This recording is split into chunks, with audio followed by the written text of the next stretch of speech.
begin. We were in closed session, so we've already got our whole order. And there was some additional closed session, an additional subject that Mark's going to cover.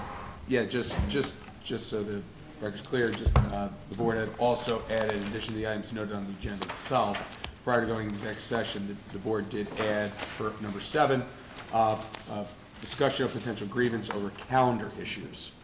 So that was the only additional topic other than what was listed on the agenda.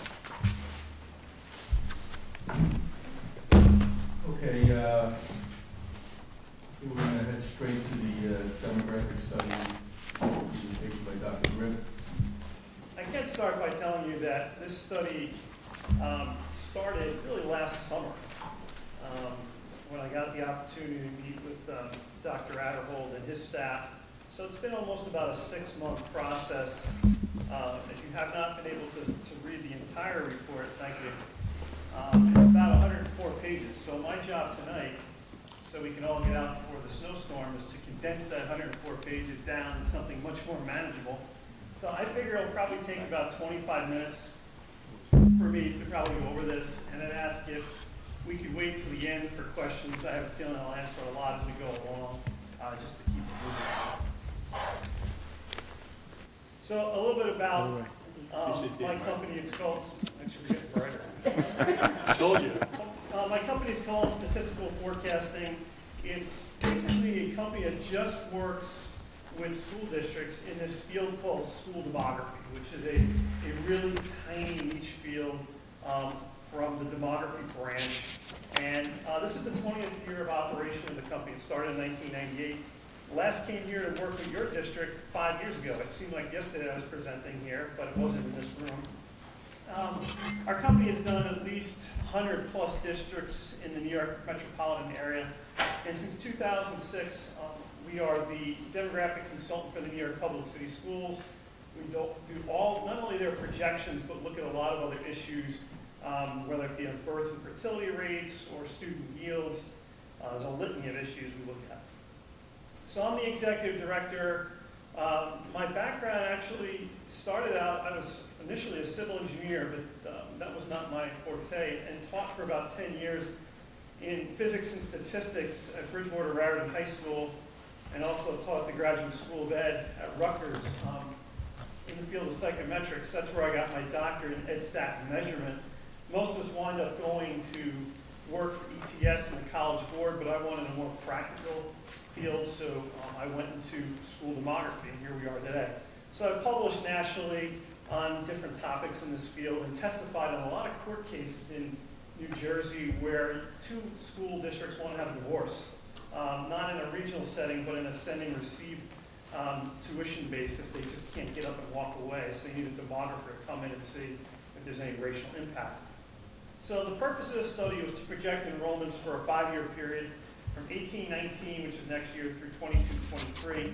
Most people think of a demographic study as just that, but obviously if the report is as long as it is, there's got to be something more to it than that.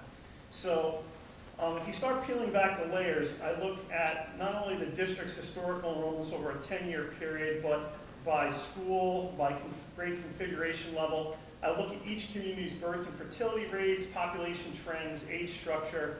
The big impact, the big one in this study was how do new housing developments impact or will impact the school district's enrollment. So to do that, I computed something called student yields, or children per housing unit by different types of property. We'll get into that later. And finally, in a completely independent analysis, I projected enrollments based upon housing turnover rates. In other words, looking at historical housing rate turnover patterns and selling patterns, progressing houses rather than students into the future with students in each house. How many students do we have in those homes? To make a long story short, it's showing actually a decline through that model. So there's other factors like new housing that would play a bigger role in projecting enrollment. I'm not going to get into that tonight due to the time constraints, but it is in the report.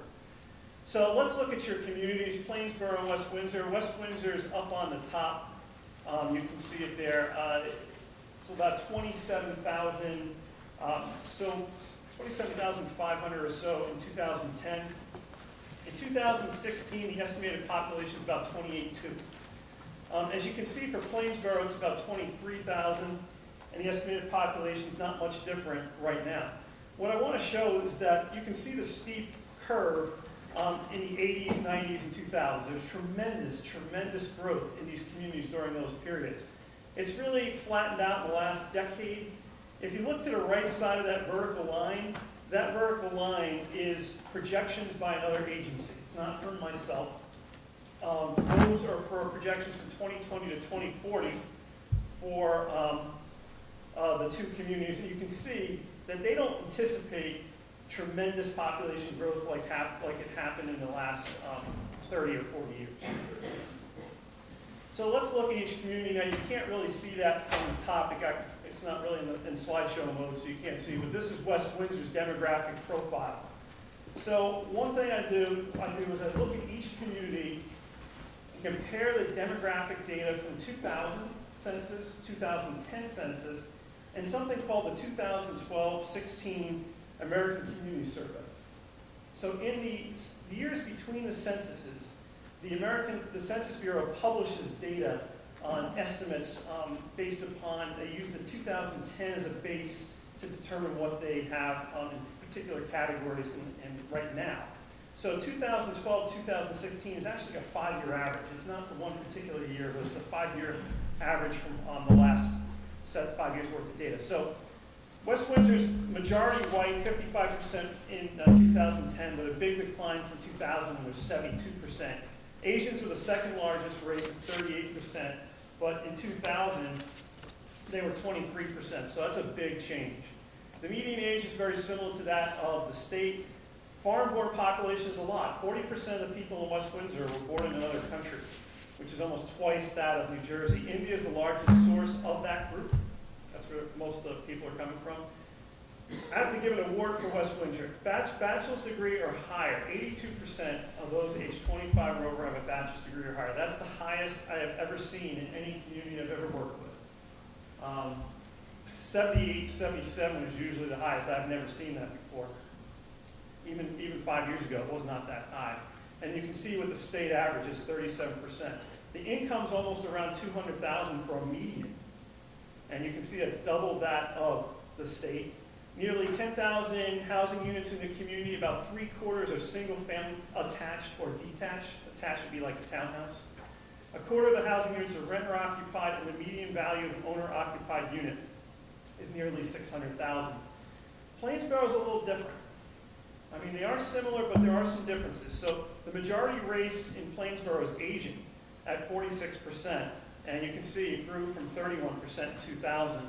Whites are the second largest race, and they dropped down from 58% in 2000. So you can see there's a shift in the racial distribution in both communities. It's a younger median age than West Windsor, about 35. Almost half the population is foreign born. Again, India is the largest source.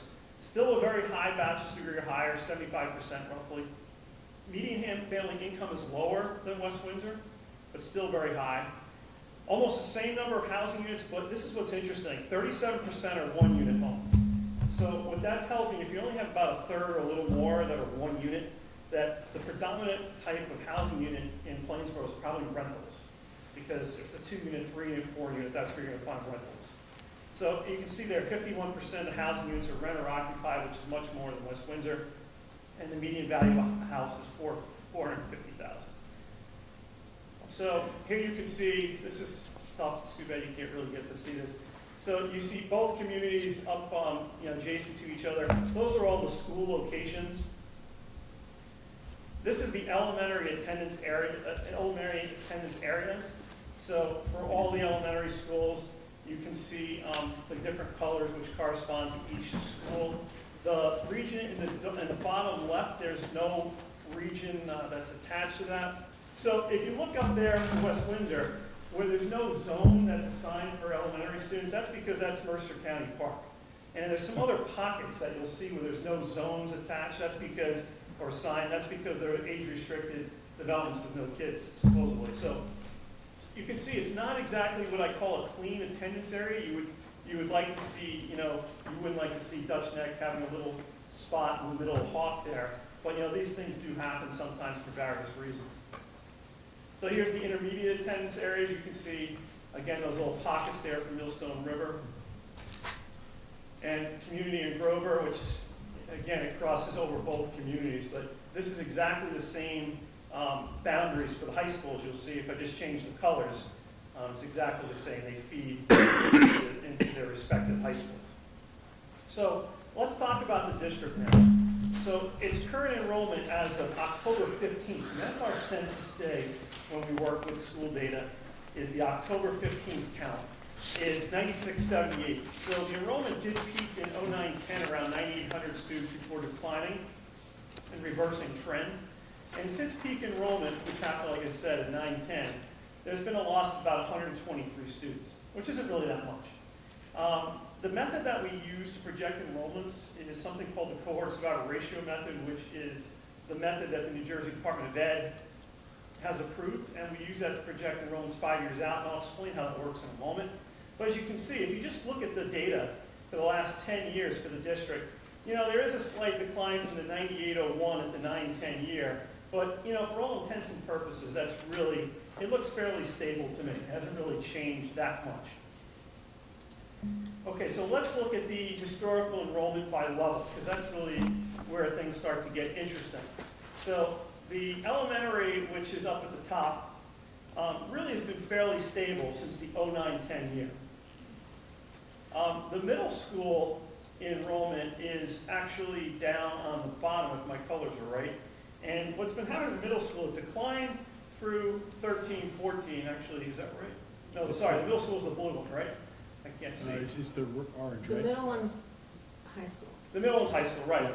So the middle school has declined through 13, 14 before reversing trend. And you can see that right around the 14, 15 year, the blue line on the bottom is starting to climb upward. And that's kind of telling us what we refer to as the window to the future. Because if you start to see a trend at a lower grade configuration level, those students will eventually carry forward into the upper levels.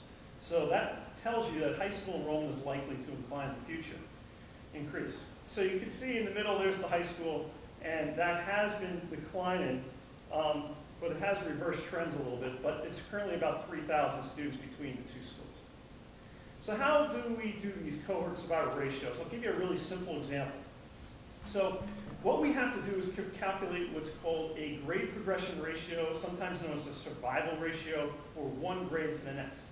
So, for instance, if I have 100 first graders in the 16-17 year, and they become 95 second graders the next year in the 17-18, that's a progression ratio or a survival ratio of 0.95. Nobody dies. It's not survival in that respect. But we've lost 5 students in the net. If you start to see the ratios below 1, you're losing students. If it's above 1, you're gaining. So we compute these survival ratios for all the grade progressions, including birth to kindergarten. K to 1, 1 to 2, all the way up to 11 to 12. And I do that for a long period of time, 10 historical years, to see if there's any changes or any patterns in these progression ratios over time. 8 of the 13 average ratios, because what we want to do is we want to compute an average, not use the most recent ratio, because there could be some outliers, but take an average of maybe 5 or 4 ratios and apply that to the most recent enrollment to carry forward what the future enrollment is going to be. So of the 13 possible ratios, 8 of the 13 were above 1, indicating that there's net inward migration in the district. And the ones that were below 1 were just barely below 1, and they were at the high school level. So again, those averages are computed to project future enrollments. So the district has had something called first grade replacement here the last 9 years, and it's negative. And that's when the number of graduating 12th grade students is more than the number of first grade students replace them in the next year. Normally we compare it to kindergarten, but the district has a half-day program where you get a lot of kids that come from K to 1 in that 1 year. Maybe their parents send them private or parochial for kindergarten before they enroll in the public district. So in the last 5 years, the district has lost an average of 122 students per year due to this phenomenon. So you can see in this particular slide that there's been, it's a negative number each year for the last 9 or 10 years. So this slide actually compares the the negative first grade replacement to total enrollment change. And this is kind of interesting because the enrollment change is in blue. And what that's telling me is that most of the negative first grade replacement is being offset by inward migration of students in the other grades. Because if you notice, the blue bars, if they're still negative, they're much higher up on the scale than the first grade replacement. So you're losing less students due to this inward migration. Sometimes the inward migration is so much that you actually have a net gain of students, and that happened 4 times up there. So BERTs are used to project kindergarten students 5 years later. And a lot of people in our field wish we had better data to project kindergarten students, because a lot happens between the time a child is born and when they show up 5 years later. They may not even attend because their parents may have moved out by the time they were born and the time it's for them to attend school. But we don't have data on 0 to 4 population, really not very good data at least. So we use BERT decay. And BERTs have been declining in each community. You can see in West Windsor had roughly 241 to 278 BERTs from 03 to 09. Yet in 16, which is the most recent year we have for data, the birth rate was 204. For Plainsboro, 322 births in 2007, 248 in 16. Eventually that catches up to your kindergarten enrollment, regardless of how much inward migration you have. Because that's the base of which you're starting your kindergarten, your first grade. And as a result, you can see there, the kindergarten has declined in the last 8 years from 608 to 509.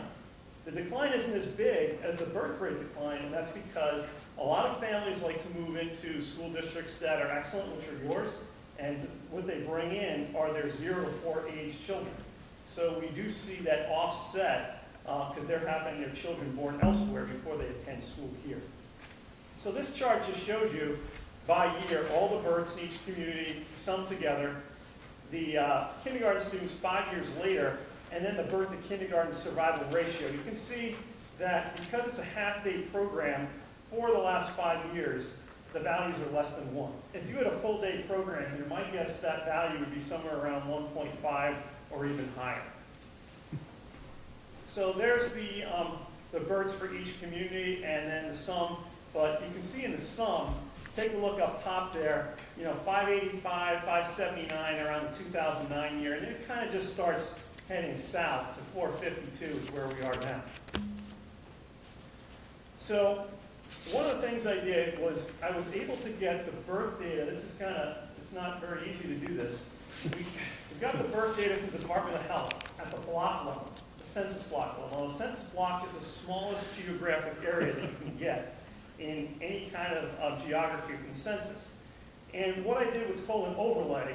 Once I had the birth data at the block level, I could do an overlay by elementary attendance area to see how many births occurred in each one of those zones. And that's what you see up above. Now, there are some unknown births that they knew would happen in the township, but they didn't have an address, so they couldn't tell me exactly where and what block.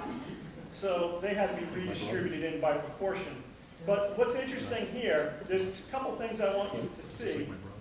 In blue, Town Center and Maurice Hawk have consistently had the greatest number of births over that 13-year period. And what's also interesting is Dutch Neck had the biggest decline. They had 97 births in 03, only 40 in 16. So you can see when you look at each of the elementary attendance areas, there's different things going on in different areas. So here's West Windsor's births by block. I'll just take a look, and this is from 03. And if I just toggle to 16, take a look. Now, dark blue is the greatest number of births. You can see some west of Route 1 and also in the western part of the township. So still some in, this is 3, here's 16. You can start to see somewhat of a shift northward of some of the greater birth counts. Here's Plainsboro in 03. Again, the darkest are the greatest numbers. Okay, you're losing a lot in the center. That's over by Day Road. No worry. Now, this is the age pyramid of West Windsor Township over time. I'm going to show you 2000, 2010. So what's an age pyramid? Well, in demography, what we do is we like to take the percentage of males and females and plot them back to back for each of the age classes. And you can see that for West Windsor, that in 2000, the greatest number of people were right there in the 35 to 39 range. Now take a look what happens 10 years later. They kind of, if people don't move, as you would imagine, they would get 10 years older and be around that 45 to 49 range. What's interesting about West Windsor is this kind of a hole in the middle between 20 and 30. And that happens in very wealthy districts with expensive homes and high property taxes, because you cannot really attract a lot of 20-somethings or even early 30-somethings to afford a lot of the property. Okay, here's Plainsboro. It's a little interesting for Plainsboro in 2000. That's one of the narrowest top peaks that I have seen in a community, which means it's a very young community. It does not have, it's not really top heavy in senior citizens. But here's what happens 10 years later. It gets a little fatter around the edges, and it's definitely more diverse. But here's what New Jersey is supposed to look like compared to the others. You see, if you have a heterogeneous, both racially and economically, you have those 20-somethings, 30-somethings filled in pretty much across the board, which you don't really see in Plainsboro and West Windsor when I scroll back. All right, so over time, let's take a look. Where are we gaining people? Where are we losing people the most? Well, West Windsor gained so many people from 2000 to 2010 that there really weren't too many areas that lost, age segments that lost. So it was only the 40-something population for males and females. The biggest gainers were in the 50s and 60s. Plainsboro, the same thing. Biggest gainers, 50s and 60s, but they had biggest losers in the 30s, both for males and for females. So the thing that's most interesting about your communities are impending housing developments. These are planned new housing in West Windsor Township. What you're seeing there are 5 or 6 developments that are either under construction or have received some type of approval or are really darn close to getting approved. So we're assuming that these are going to go through. The biggest being Woodstone and Princeton at the top. You probably can't read all the notes on the side. That's actually in the report. The predominant type of housing stock that's coming online is apartments and townhouses. It's a mix of market rate units and affordable units. The total down at the very bottom there is 664 housing units. Now the next slide here is the potential new housing in West Windsor. The plan had some type of approval. These are so big, some of these, and they're so, we really just don't know if they're going to happen. I call them the big wild card. For instance, Howard Hughes, roughly 2,000 housing units, which would have a tremendous, tremendous impact on this district. But when I projected the enrollments, I did not project it with these housing units in mind, because they may not happen, and I do not want to overinflate the projections and have you overbuild. So to me, I want to show you this is a possibility, but the board really needs to be vigilant. I mean, I talked about Transit Village here 5 years ago. It's still in that potential category. So who knows whether a lot of these things will ever get developed. Plainsboro has some planned new housing as well. Nearly 500 housing units, the biggest being Princeton Forestville Village. Again, the biggest type of housing, and this is just not in your communities, that most developers are building now are multifamily units. There seems to be this new wave with the millennials that are more interested in those types of housing stock rather than detached single-family homes. Okay, now student yields. That's a fancy word for number of kids per housing unit. What I had to do for this, for every single street in both communities, I was able to determine the number of housing units on that street and the number of kids, public school kids in your district that were on that street, and aggregated them at the development level. So if you go into the report, for every single development in Plainsboro and West Windsor, you will see what the student yield is. So that was done by joining the property databases to the student address databases of the school district. But I'm giving you the 30-second blow-by-blow right here. Those are the yields for detached single-family homes for West Windsor and Plainsboro. 1.13 and 1.23, some of the highest that I have seen in working with districts, but to me it's no surprise. Again, excellent districts draw families into the communities. I work with other school districts, I'm not going to mention names, but detached single-family homes are somewhere around 0.6. Why? No one really wants to go to that particular school, and there are a lot of people going to private or parochial or charter. But so those numbers are a testament to your district. The townhouse yields pretty similar between the two communities, about a half.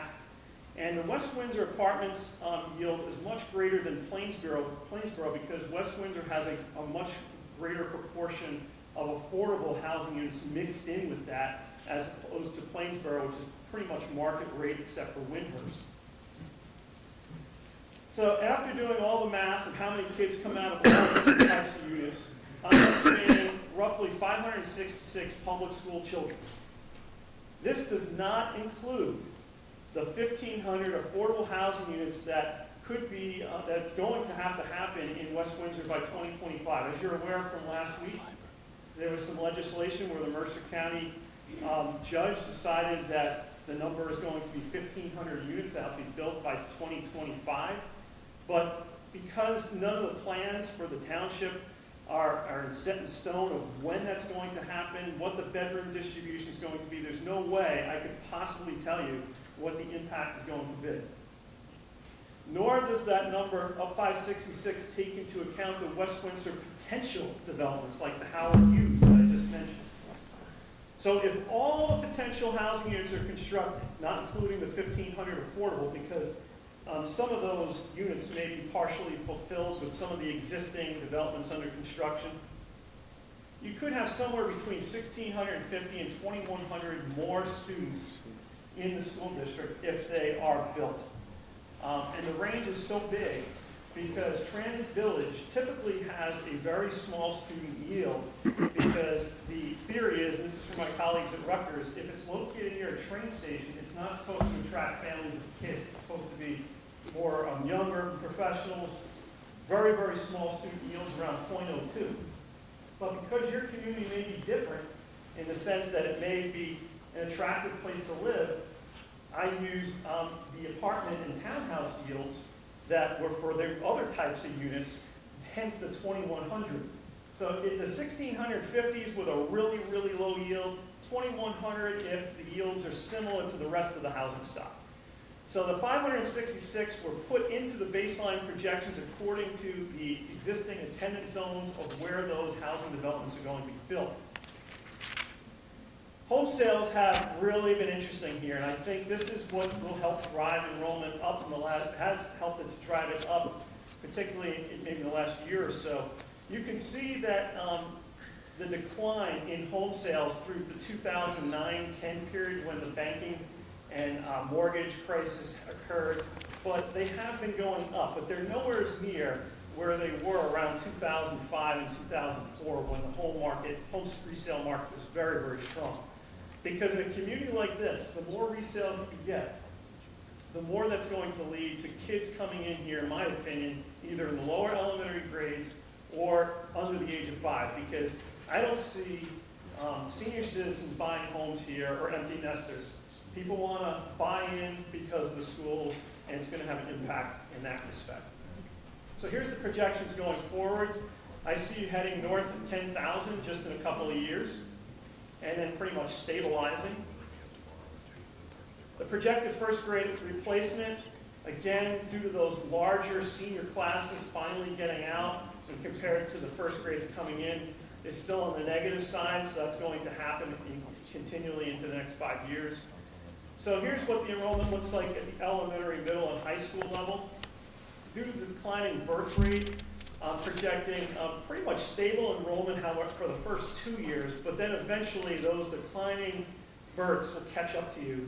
And I project that the elementary enrollment will decline slightly in the next 5 years. The middle and high school enrollment, however, are going to go up, particularly the high school, because as I mentioned earlier in one of the first slides, the middle school enrollment has been increasing, and it will bring those students up at the high school level and increase as well.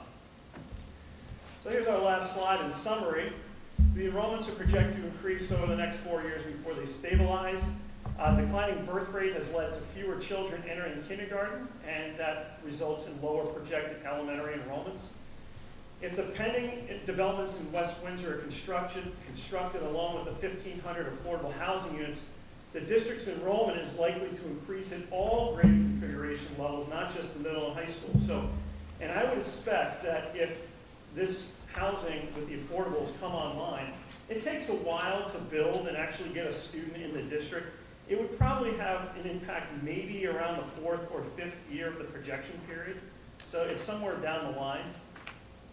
So besides having a direct impact on the K-12 population, this new housing, in my opinion, would also likely result in an increase in the number of births, because you'll have more younger people moving in, I think, younger families, and children under the age of 5. So that's going to also impact the birth to kindergarten survival ratios I talked about. It will inflate them, because when we compute student yields, we're actually computing the impact on the K-12 population, which is 5 to about 17 years old. We're not computing impact on the 0 to 4 population. That's like a wild card. We don't really know how many kids are going to be in that feeder program upwards. I can just tell you that it will have a significant impact if they are built. So with that, I'll turn it over to the board for questions. So, any questions? I have some questions. On the chart on the screen that says student yields, where you have 566 public school children you're projecting Yes. an increase. And then at the bottom it says additional children were added into baseline projections according to existing attendance zones. Right. Is what you added in was the 566? Is that correct? That's correct. Okay, thank you. I have another question from an earlier one. Let me see where it was. Some of these maps showing the sending, they don't look as though if you overlap them, they would match exactly. So that's confusing to me. Can you give For me an instance, if an elementary sending pattern map, and then you go to a middle school one, it doesn't look like They they're don't, no. They don't. So And part what is of, the for reason? instance, part of, to answer Carl's question, part of Hawk, for instance, goes to Millstone River. Not all of Hawk and Oh. Dutch Neck can fit into Grover. So, and that's so all of Town Center, all of Wyckoff, and a portion of Hawk go to Millstone. And then approximately 60-40 Millstone Village go to the opposite middle school. So approximately 60% of Village goes to Grover, and 40% of Millstone goes to Grover, and opposite then for CMS, and then once at the middle school, to go to the high school. With the exception of some special ed programs in ESL. It's because of special ed and USM. Correct. Okay. Okay. Let's see. Okay. Now, and on the chart that's historical enrollments by level, 2008 to 9 to 2017 to 18, it looks as though the middle school, which is the lower line, is going up in 2016-17. At the same time, the high school number appears to be going down a little bit. Can you explain that? Well, if you look at the high school in 17-18 year, this most recent year went up by about 50 students. So my thinking is the middle school did decline a little bit, and again, I think that led to the decline in the high school. Now we're seeing in the reversal trend that green, the last marker on the high school, has gone up. So my thinking is we have now seen the first of several years to come in the future where high school enrollment will increase as well. And to what do you attribute that? Well, you can take a look right below it, that middle school The chart. middle school number going up? Absolutely, they're gonna have to go somewhere, so with those bigger numbers going up to the high school, they're gonna definitely cause pressure at the high school level. It's just strange to see those two lines converging in that way, you know? It doesn't seem to make sense, but, okay, I'm sure your numbers are correct. It just, Oh, yeah, I've triple checked them. yeah, I'm sure.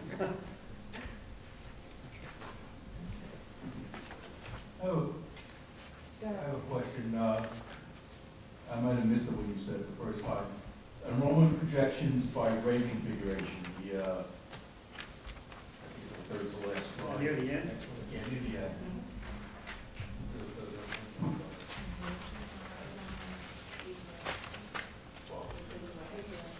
Yeah, it's near the end.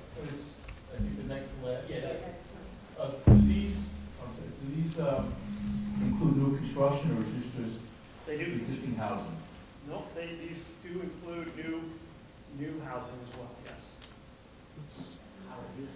No. No, Can we oh, you mean- clarify that? Yeah, did you mean all new housing or just the 5? Well, what housing is included So in let me that? show you, I'll show you the chart, so I don't misspeak.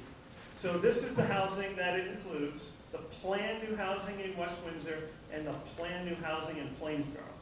It does not include this chart right here, which is the potential Yes. new housing, which Okay. includes Howard Hughes, and also, not even on those charts, the 1,500 COA units. I understand. Okay. Sorry for the confusion. No, it's not confusing, that's good. Sort of like the likely housing versus Well, probable, You see, as a I don't know the words demographer, in your mouth. we're kind of between a rock and a hard place, because districts want to know what the impact is going to be of this new housing. So we have to sort of set some parameters of what we think is likely versus what's pie in the sky, because, look, this is taxpayers, we don't want you to overbill.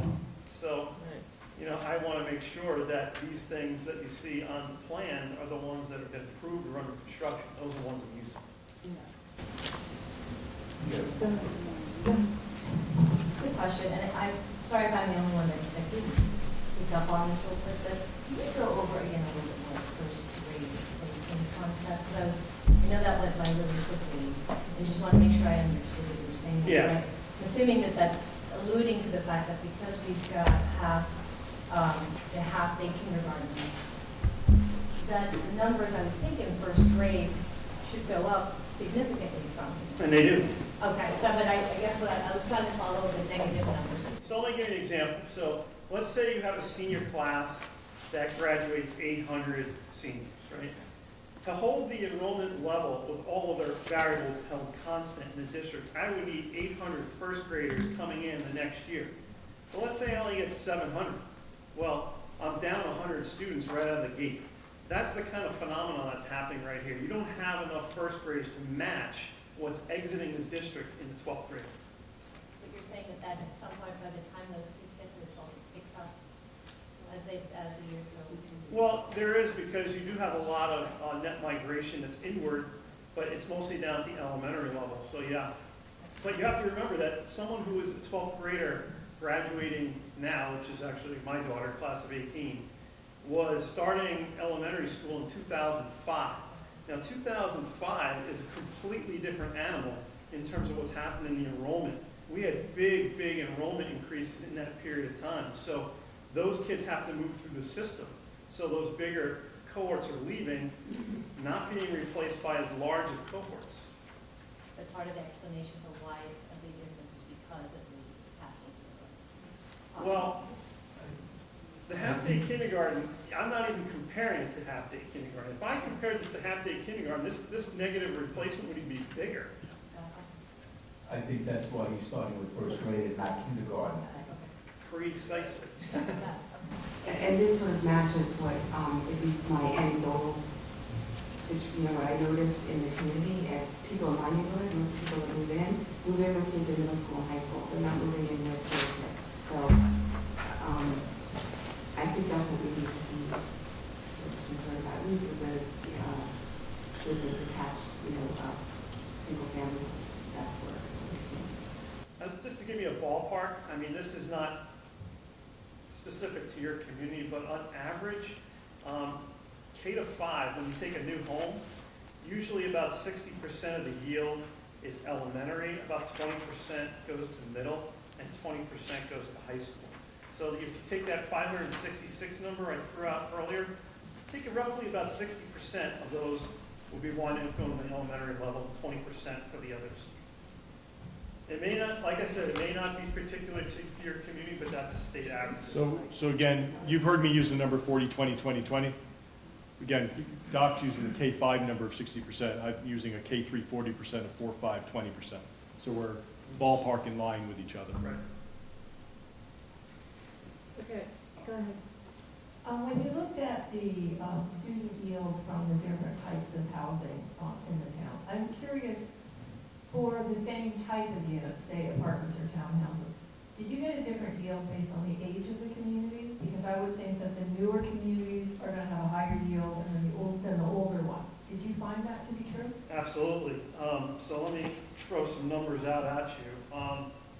For instance, the condos in West Windsor, townhouses. Windsor Ponds and Estates at Princeton Junction, two of the newer developments, had yields of 0.80 and 0.85 respectively. So could the units in those types of yields applied to the new housing yield even more kids? Yeah, it's possible, but I'm not going to throw all my eggs in one basket. When I did those calculations, I took the average for that type of housing.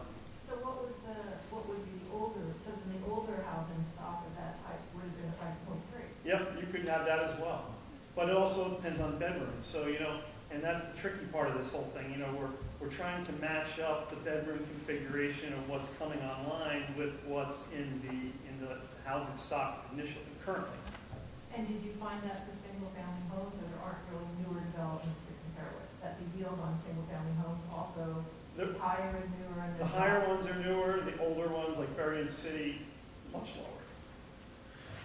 And the detail by development is in the report. It is. So if we wanted to look at what our newer housing stock is coming in at, we could use the higher numbers for our projections, but you use the average. Yes, but let me explain, because again, for sake of time, I did not really go into how I got detached single-family home values.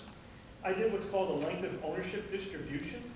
So I actually figured out the number of children attached to how many years the home has actually been owned, from 0 to about 38 years. So what we find is that newer homes, in terms of how younger homes that haven't been sold, have more kids. If I just took the average of all West Windsor detached single-family homes, it would be around 0.72 kids per housing unit. But with this distribution, I'm actually taking the average up to the peak of the student yield, and that's where I got that number of 1.13. I think that's a much better predictor, because if you take a look at just an average of a whole entire community, you're factoring in people who are older, that are empty nesters, senior citizens. I don't think that's a really good indicator of what your future yield will be for a new detached single-family home. That's how that was done. It's in the report. It is a little complex, but it's there. Can I ask you, on the births by attendance area, 2003 to 2016, you have a column of unknown births. Could you explain that? Sure. So, in the state of New Jersey, Department of Health, they do what's called geocoding of birth data by mother's address. Where is that slide? Well, here we go. So for some of these birth mothers' addresses, they don't have an exact address, they just have the township in which she lives. So I don't have a pin on a map, for instance, of where exactly that birth occurred. So I had to redistribute them when I projected enrollments based upon proportions. Obviously Maurice Hawk would get more of that unknown than Dutch Neck. And on the other side, Town Center would get more of the Wyckoff. So it's a function of the Department of Health not being able to geocode the birth address of a mother. Right, okay. So I'm following up on what Louisa said. In general, as housing ages, there are fewer kids, but if you have new development, that brings in the younger kids, right? Well, a couple interesting takeaways. So the newer detached single-family homes had higher yields than older developments. And that also happened for apartments, condos, and townhouses. Why? I just think it's an attractive place to be, but you also have to take a look at the development itself. Does the condo development have child-friendly amenities? Does it have a pool? Does it have playground equipment? So those types of things may also change what the yield is in a particular development, not just the age. But what I did not say is that I did the same analysis 5 years ago.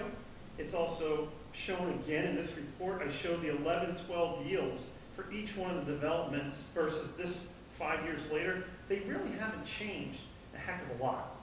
Except for Princeton Terrace. Except for Princeton Terrace, yeah. Well, I think the yield for Princeton Terrace is around 0.81, yeah. But also these days.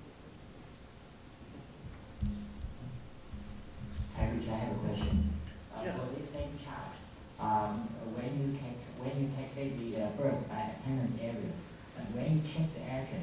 In Plainsboro, we have 4 zip codes. We have Cranberry, Princeton, South Brunswick, and also Plainsboro. They all belong to Plainsboro. And also in West Windsor, we have Princeton Junction, West Windsor, and also Princeton. They all belong to West Windsor. So did you include those addresses? So when we pin them, it's not based on the zip code level, it's based on the street. Street. So it goes right down to the lowest common level we possibly can. Municipality. Municipality street level. Building. Okay, thank you. 55 Main Street, boom, that's where that person, right down to that level. Okay, And it so you gets- know the school district it belongs to. Excuse me? You know which school district it belongs to. Okay, thanks.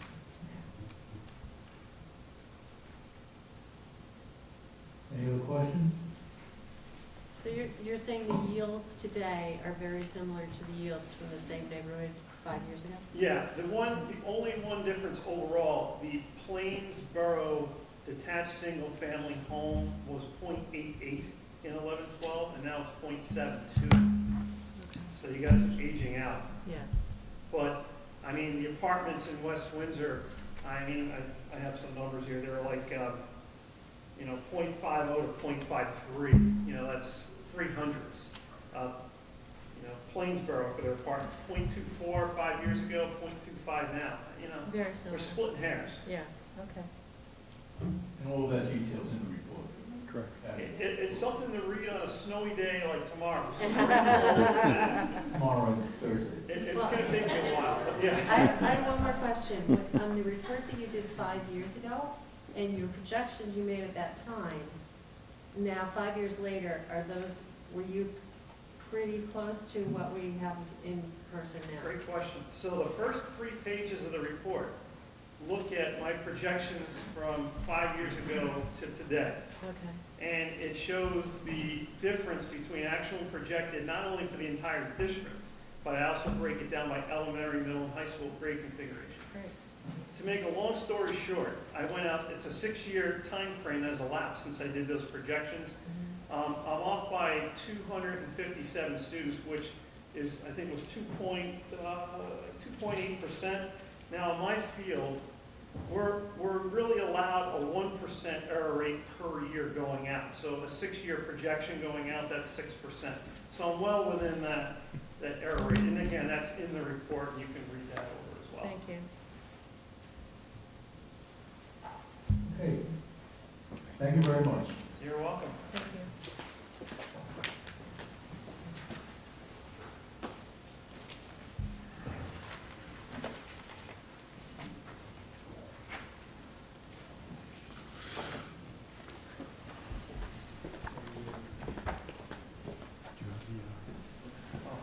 You ready for the school capacity?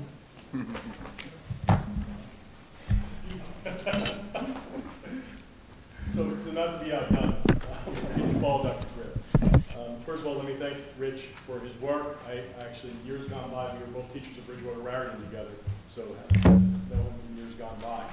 And we were very fortunate to have Dr. Gripp come back and repeat the study from 2012. And quite frankly, with the COA numbers, I'm going to be making a recommendation to the board that we consider an annual contract to keep the demographer updating these reports annually for the Board of Education. We have some big decisions that we're going to have to make and continually make in the next couple of years, and we're going to need to stay on top of this from 2 perspectives: capacity and from the demographic study to keep reviewing this. In the report, obviously, if you're not updating on 5 or 6 year swatches of time, it's easier to update on an ongoing basis by having an annual report. So, also in the audience today is George Duthie. You might not be able to see him at the podium, but George is here, the district architect. So he's played a role working with Dr. Gripp as well as myself. So you're going to hear some messages that are similar to Dr. Gripp, and you're going to hear some counter messages with some more district perspective from where I sit as superintendent. So again, not to be outdone, Dr. Gripp's report was 107 pages, mine was 146. So I don't get paid by the page, but I did take this report very seriously. I dare you to find another superintendent to create a capacity report of this magnitude. So our mission, and again, we need to keep this in strong consideration. You see some of these capacity numbers, is to ensure that we're empowering all learners to thoughtfully contribute to diverse and changing world, confidence, strength, character, and love of learning. So I'm going to talk about what we did. I'm going to say it now so I don't forget. Alex Smike, who works upstairs in my office, data analysis, data analyst for the district, did a lot of great back-end work, and I'd be remiss if I didn't just thank Alex publicly for his work, so I just wanted to layer that in now so I don't forget at the end when the questions come. We reviewed all of our facilities. So we started last spring setting up meetings with our building administration right when the school year ended, and we went room to room, building to building, looking at the analysis of every room and how that room is utilized today. What we found is the district had not updated the capacity numbers since 2004. The numbers have changed significantly, and I'll talk about that. We've reviewed each space, and again, existing usage and what district personnel are in those rooms. We looked at two models, the NJDOE FES, the Facilities Efficiency Standard, as well as the district practice utilization for determining capacity. So as you go through the report, you're going to see two different numbers at points, and because it's measuring against the FES model and the DOE FES model, as well as the district capacity standards, or district capacity numbers. And that's defined in the methodology, and I'll show that in a moment. And then the purpose. It's ultimately to determine the student capacity of our 10 schools, determine the uses of each space and the potential of the uses of space, and overall help determine the overall capacity of our schools in conjunction with the demographic study, so that we can evaluate enrollment projections, make informed decisions, and make recommendations, because ultimately what's in front of you is multiple expansion projects. What you may have heard in the demographic study is, well, maybe we don't have to do things in certain grades, and I would dispute that, because time is of the essence with some of the projects that are coming on board. And I would say that the COA numbers are real. They're approved by the appellate division, by Judge Jacobson, and they have a finite timeline of 2025 completion. And the West Windsor Township has a responsibility by July of this summer to provide a plan of how they're going to meet the need for 1,500 COA units, and I'm going to talk about the COA projections and ultimately what that means in just specific neighborhoods, and then other things that I have to talk in generalities about that I know more that I can't share at this point. This is not public information. Goals of the study, again, is to provide recommendations so we can best use our facilities, to avoid overcrowding in our schools, and at the end of the day, what we're talking about is the educational experiences of our students, and a lot of that comes into class size. And when you see some of the capacity numbers, I think you're going to be surprised to see where we already are with our utilization rates. To ensure resources are aligned and that there's equity and excellence for all students, and facilities play a big role in that. And part of that is also ensuring that we have support for special education students and making sure that we're providing a least restrictive environment for those special education students in our district. To ensure we have ample space for current and projected students.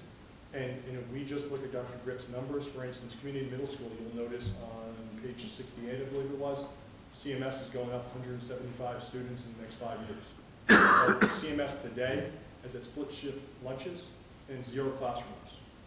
We have no way can we feed students in 5 years based on the projections in Dr. Griff's report, based on what we just saw today. Forget about without growth. To ensure that student enrollment numbers that are manageable for grade ranges, capacity of buildings, and programmatic needs. So this is your district board policy, 2312, class sizes. And so you can see the primary is 18 to 20 recommended, 22 to 28 for 4-5, recommended 30 maximum, suggested for 6-8, and 9-12 according to type of class. And so you leave it very general, and that's appreciated, because in the districts where they prescribe it has to be a certain thing, then all of a sudden, if you do have a surge of students, now you're talking about that 25th student comes in, now you have to hire a teacher. We're not there, and one of the things that helps us is our scale. Because we are big, remember, think about 14 sections of 4th grade, 15 sections of 5th grade at somewhere like Village, 18 sections and 17 sections at Millstone River. Scale helps you when it comes in. If you have a surge of 20 students, you're going up essentially 1 student per class. If that happened in my kids' school, with 2 of every grade, it's hiring a 3rd teacher. So we do have an ability to absorb growth a little different, but what it does is it pushes class size, and that only works so long. So in the methodology, School capacities are measured by using spaces that are capacity generated. So when we talk about capacity generated spaces, in elementary you're looking at homerooms, right? You're looking at homerooms for calculation. If you have 10 sections of first grade, second grade, third grade, in kindergarten, remember kindergarten divided in half, because you have AM and PM, you have 35 rooms. If you have an art room, that doesn't help you at another grade level. All right, so in that sense, you evaluate the homeroom. Same thing in K, that's K5. Middle school, you're team-based in West Windsor-Plainsboro, right? So you have 4 teams per grade, 4 teachers per team, 16 teachers times 3 grade bands, that's 48 homerooms. You add in a couple resource rooms in special education programs, and that's your ultimate capacity times your class counts. High school's different. High school's a completely different beast. Now you're talking about drop rotational schedules and room utilization, and every period you need to calculate room, possible potential, and all that. So there is a lot. You can see the charts within the report by school, by number of students, potential by every room, by both the FES model and the district number. So an overview of these numbers, again, you have 2 different calculation ways, the district practices and FES. Facilities efficiency standards only assign students, again, to specific types of rooms. I talked about the homeroom already.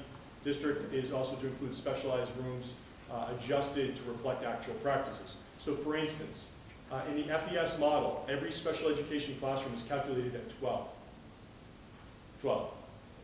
In the district capacity, if an MD room, and I just flipped it here, if an MD room is capped at 8 by code, I put 8 on the line. So how the room is actually used today, if it's an autism classroom, it's class capped at 6. But in the FES district practices, or the FES, it would be 12. So the same room will have 2 different counts depending on the FES model versus the district practices model. Right, so as you look through some of the charts at your leisure, you'll see things like 12 and 6 and 12. And you go, well, why did Dave do that? Just define FES. Facilities Efficiency Standard. It's a Department of Education term. So I went through by grade band. So K3, I used the number of 20, which is the upper end of your district policy. 4-5, I used 22, which is in the mid-range of the K to the 4-5. Our middle school and high school, I used 24. That was for district practices. For DOE, facilities efficiency numbers, you can see 15 for pre-K, 21 for kindergarten through grades 3. Again, we use 20 as a district practice. The FES model uses 21. 23 for 4-5, we use 22. 24 through, it's 23 for 4 through 8. So you're going to see 22 for 4-5, and you're going to see 24 for 6, 8. And then, again, I already mentioned special education 12. I used it by type of program by room, and ultimately 24 for 9-12, which matched. So the FES model for the high school and the DOE and the district practices are equal for the district on the capacity charts. Okay, then you need to see utilization. So when you calculate your total number, so let's just for easy math say that the total capacity of the building was 1,000. If it was an elementary building, you multiply that by 90%. And what that assumes is the room is used 90% of the time. And if you think about it, an elementary schedule right now, the teacher is in there in the homeroom, and then the teachers have 6 preparations in a week, and the students, for the most part, leave the room for that time period and go to an art classroom or a library or a computer classroom, or the world language teacher might come in, or they might go to world language. So it depends. So about 90% of the time, so it makes sense. At a high school and a middle school, because of the drop rotational schedules and the way the schedule is factored in, they assume the room's going to be used 85% of the time. So when they build out your capacity number, then you multiply it by a utilization rate to get a total seat count. So again, if we're at 1,000 seats, when we calculate the classroom totals out, we then multiply it by 0.9, for instance, for the elementary, and we would say that the utilization capacity of that school is 900 students. And then you get a sense. Anything above 900 means that you're pushing above 100% utilization. And so I'll show you those numbers as we go. Now, it's dynamic. It's a dynamic number, and it changes about how the room is used. So what your instructional program is matters, and it will drive your capacity numbers over time. So when you see capacity calculated differently in different charts, it's because at snapshots in times, rooms were used differently. In 2004, you have to think that's pre-referendum at South. The Larks program that's at North was at South. Rooms were used differently. So all these things are calculated differently because the facility was used differently. So I use an example, third grade classroom cap at 21. If it's used at basic skills the next year, it's 0. Right? So it all is a basic skills pull-out room would not be used as a homeroom. So it would now be taken off and out of capacity. Now you could say, well, let's make it a basic skills, let's turn that back. Well, what's the square footage of the room? What if the square footage is 350? Well, now it can't be a general classroom. What if it's 700? Well, we can make it a classroom, but then where do you put the basic skills program? So you still have to ensure your instructional programs being done by how you utilize your facility. Now you might say, look, we need that room, put them in the cafeteria. Well, that only works for so many programs before you run into issues with how you're going to meet the needs of basic skills, reading recovery, OT, PT, speech, pull out resource, push in basic skill, whatever the service is, you have to have places for services to be provided to students. So I went back and I had, it was a well-done report in 2004. At the time, Assistant Superintendent John Koss conducted the capacity report, and there's 2 quotes that I think are worth noting. He said, it must be noted that educational specifications reflect the programmatic nature of the courses offered at both high schools for that given time. Since building capacity is directly influenced by the regular and special education programs offered, it is understandable that some confusion may exist about building capacity. Okay. Second quote from the report. The committee understands that capacity of a given school is not found in simple addition of classroom seats or chairs. Such an oversimplification would ignore the educational programming as well as the ability of the core facility to handle physical educational stations, lunch, library, and specialization programs that need basic large population spaces. I mean, what they said in 2004 is what I've been saying all along. We need to look at the specific educational program utilization of classrooms and get a true number of what our utilization is. That's the 3rd fire truck. That's not good. All right. So to give a sense of capacity over time, what I did is I went back and I found every report that gave a number. And just to give you examples, you see 2 different enrollment reports. Capacity reports had 2 different numbers. It was a revised number. Then you can see the New Jersey Department of Ed functional capacity report that was done. Then you can see a demographic report from 2012. And I believe that functional capacity was 2011, if I remember correctly. And then the report that I'm providing you for today. And you can see you have all different numbers. And this is not to study them and to analyze them, but to show that snapshots of rooms and buildings over time yield different numbers. Town Center is a great example. Look at Town Center at 515, right? 515 capacity. And the student population is 524. But it was 700. Well, remember, we had 9 classrooms that went from 24 kids to 6 to 12 when we moved 3rd grade from Town Center to Millstone River and brought district multiple disability and autistic programs from around the district to Town Center. So those rooms are used at very different seat counts today. So the capacity number would be misleading to say it's 700 because it's not. That's not how the facility is used. So now you have to look at how is it used, and it drives the number. So things like capacity is some of the factors: increased specialized instruction spaces, class sizes or district practices, grade levels assigned to rooms, and building schedules. Now, building schedules is something I'll talk about towards the end. Here are our numbers by school. And this is based on the district utilization capacity. And if you look just to the right column, you can see we have a problem today. Forget about residential growth. We have an overcrowding issue today. 119%, 124%, 103%, 113%, 115%, 106%, 108%, 122%. Yes, the 2 high schools are a little bit lower.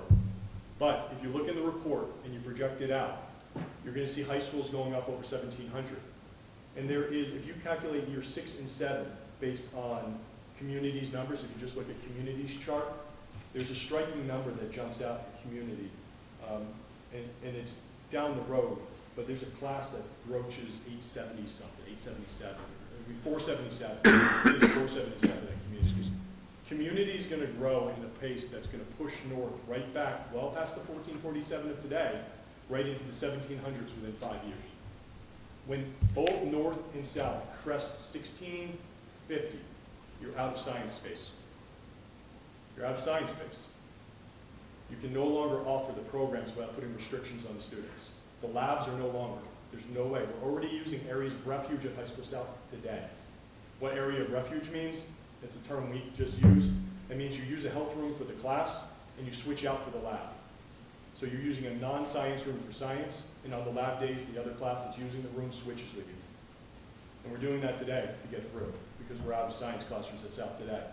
As your numbers grow, as these classes out of Grover push up, and we're going up about 80 kids next year at South, we have problems with that next year. So, all right, this is just a different chart, and there's the different examples are in the book by, it's like a book, but in the study by different grade bands. I just used the elementary as an example, the K-3. This shows you both the district percentage of district capacity compared to the FES model. Remember, the number of yield, 20 versus 21, is different. So if you change the seat count, your percentage calculation changes. So you can see we drop a little bit if you use the FES model, but we're still well over 100 in most schools. And I did that for each school. And you can see it right here. I actually put them in. But you get the idea. And you can see, even with that FES, now at middle schools, we're using a higher number as the district, 24. The FES model uses 23, so the middle school gets worse.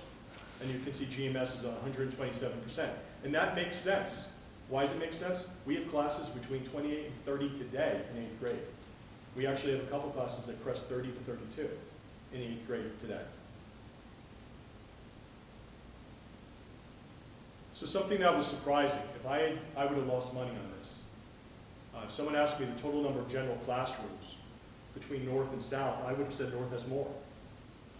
But if you look at the chart, South has more general classrooms, right? 47 versus 44. Now the difference is North has rooms that are being used for special education program that could be the size of general education classrooms, but if you look at like our academy program or our LARCS program, they're using some larger rooms, but you know, we're looking at 20 to 30 students in our LARCS program, which is for our multiple disability, cognitively impaired, Down syndrome, Williams syndrome, whatnot program, with many one-to-one IH. You need large physical spaces, and it's 2 rooms. So you have rooms, so you have to, again, look at utilization. Now, in the past, you have heard us say the number of square feet is about 100,000 differential between North and South. Well, you know what? On what I found out, the total square footage of South was never updated after the 2008 referendum. So we added about 50,000 square feet at that time. So you can see the differentials around 53,000. And so some of our historical charts, we've been saying the wrong number. So it closed the gap. Now when you add the special ed, we actually, special ed classrooms, you can see science labs equal 12 and 12. We are at total instructional locations at North is more at 90 versus 86. But that square footage differential is the runway, hallway in the front room, it's the larger gym spaces, it's the library, it's the wrestling room's bigger, it's the theater's bigger. There's other things that account for the differential in size.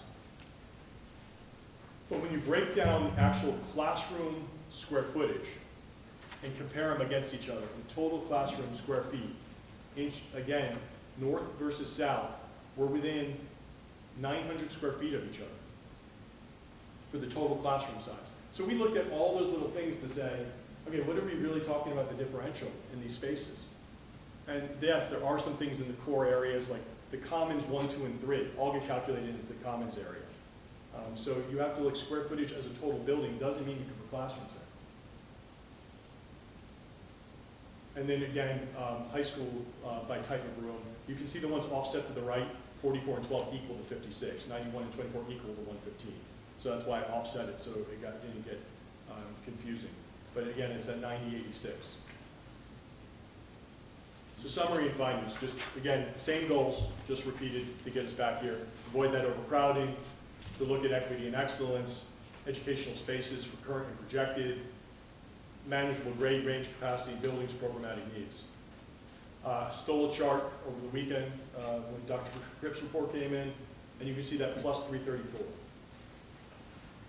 so we're going up, and we're going up in the short term. So things to remember is that housing projection, several housing is projected in 2020 and 2021. But there's other factors that come into play, so I'm going to talk about that. And do not sell the COA numbers or the affordable housing numbers as things that are going to just go away. They are not. This is real and it is coming. West Windsor and Princeton looks like by current comments that they're not going to challenge. I'm not sure what West Windsor is going to do. But at the end of the day, they still have to send a report in to the judge by July before they can choose to challenge. I'll talk about that a little bit more. So let's look school by school. Dutch Neck, 119% utilization. Suggested enrollment will begin to fall in 2021. When we look at the next 5 to 10 years of affordable housing decision, we're going to have some challenges in trying to maintain class size. So I say that, one, we have the DLI program that will be going to Dutch Neck, at least in the short term, only at Dutch Neck for Spanish, if I remember correctly, Martin, for Spanish. If the dual language immersion program does well and we get more enrollment, you'll start seeing it at all 4 schools, or at least a language on both sides of town. Maybe it might be Town Center or Dutch Neck is one language and Wyckoff and Hawk is the other, but we'll figure that out if interest in program grows.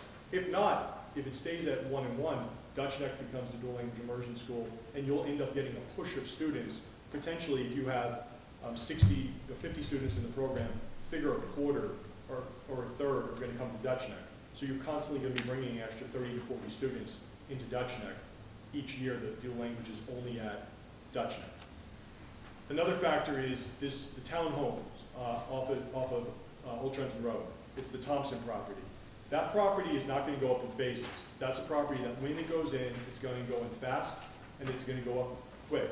Indications of things happening. You may have seen an auctioneer truck there last week, and they sold off all the farm equipment. This is absolutely going to be in the COA plan. While the COA plan doesn't come out until January or until July, we know in December of 15, the township submitted their original COA application. And this property is one of the ones to meet the original 1,000 COA numbers the township agreed that they owed. So the township thought they were they went in for 1,000. Fair share housing went in for 1976, something like that, 1972, 1976. And the judge settled one at 1,500. Thompson property is coming, and when it goes in, 179 townhomes next to a brand new mosque, I promise you, families with children are coming in. Promise you. And anyone who says different doesn't know our community. Now, as we work, Dutch Neck does not, we have space. Like we can take the walking track out, we can move the playground. We do not have a plan to do an addition at Dutch Neck right now. So if the inward migration and the first grade replacement numbers hold, as Dr. Grip suggests, and we build at Hawk, something we can consider is reallocating part or all of Princeton Terrace out of Dutch Neck to Hawk.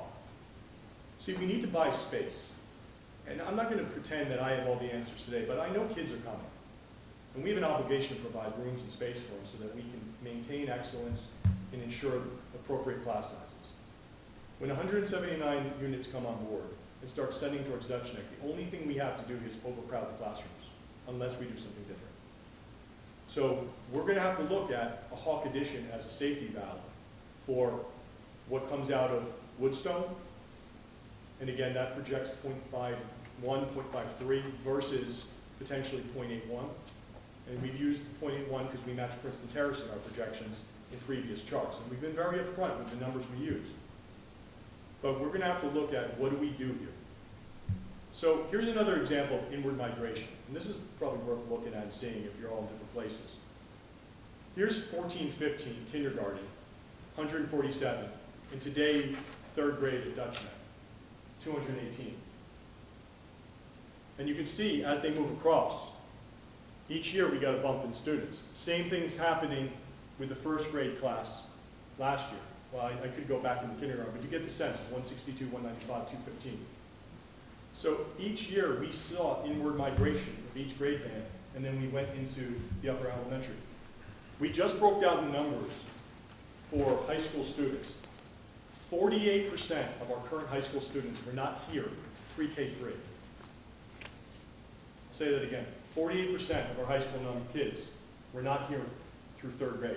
They came after third grade. We have about a 9% average mobility rate per year on average. It's good mobility, it's corporate mobility, it's healthy mobility, it's the realities of our community, but it's mobility. And so we have to be very cognizant that we're in a time period that we have to be very careful not to take anything for granted and just say we're going to be good. First grade numbers are going down, we're going to be good. Because we're not. 124% utilization today. Right? Again, due to the numbers in the decrease in birth rates, the report suggests that inward migration and residential growth will neutralize residential growth out of the Woodstone property. I might counter that, but I'm going to trust the numbers. My gut tells me no, but I'm going to trust the numbers. That doesn't account for the fact that in order to gain space here at Village, we need to pick up the 4 classrooms that have to move out of here to go to Hawk. So at the minimum, you need an addition for those classrooms. You also have a deal or a potential deal for the transit village. I would expect to see something presented in April or May, based on everything I've heard from the township officials.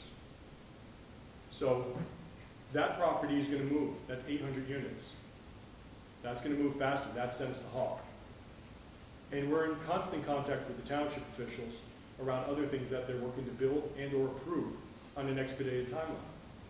See, they have to show the courts that they're doing things. That doesn't mean the market can absorb it all, but they have to take all the efforts to go forward with it. We have a responsibility to educate whoever they send to us. So we're going to have to look at moments of opportunity within our need today and our future need tomorrow to do some things around this district from a facilities perspective. In the short term, we can look at that Princeton Terrace, redistricting part or portion of Princeton Terrace, Dutch Neck to Hawk, that helps Dutch Neck, and it sends off. That might be a temporary couple-year solution. And it might not be something we're able to do, and then we have a Dutch Neck problem.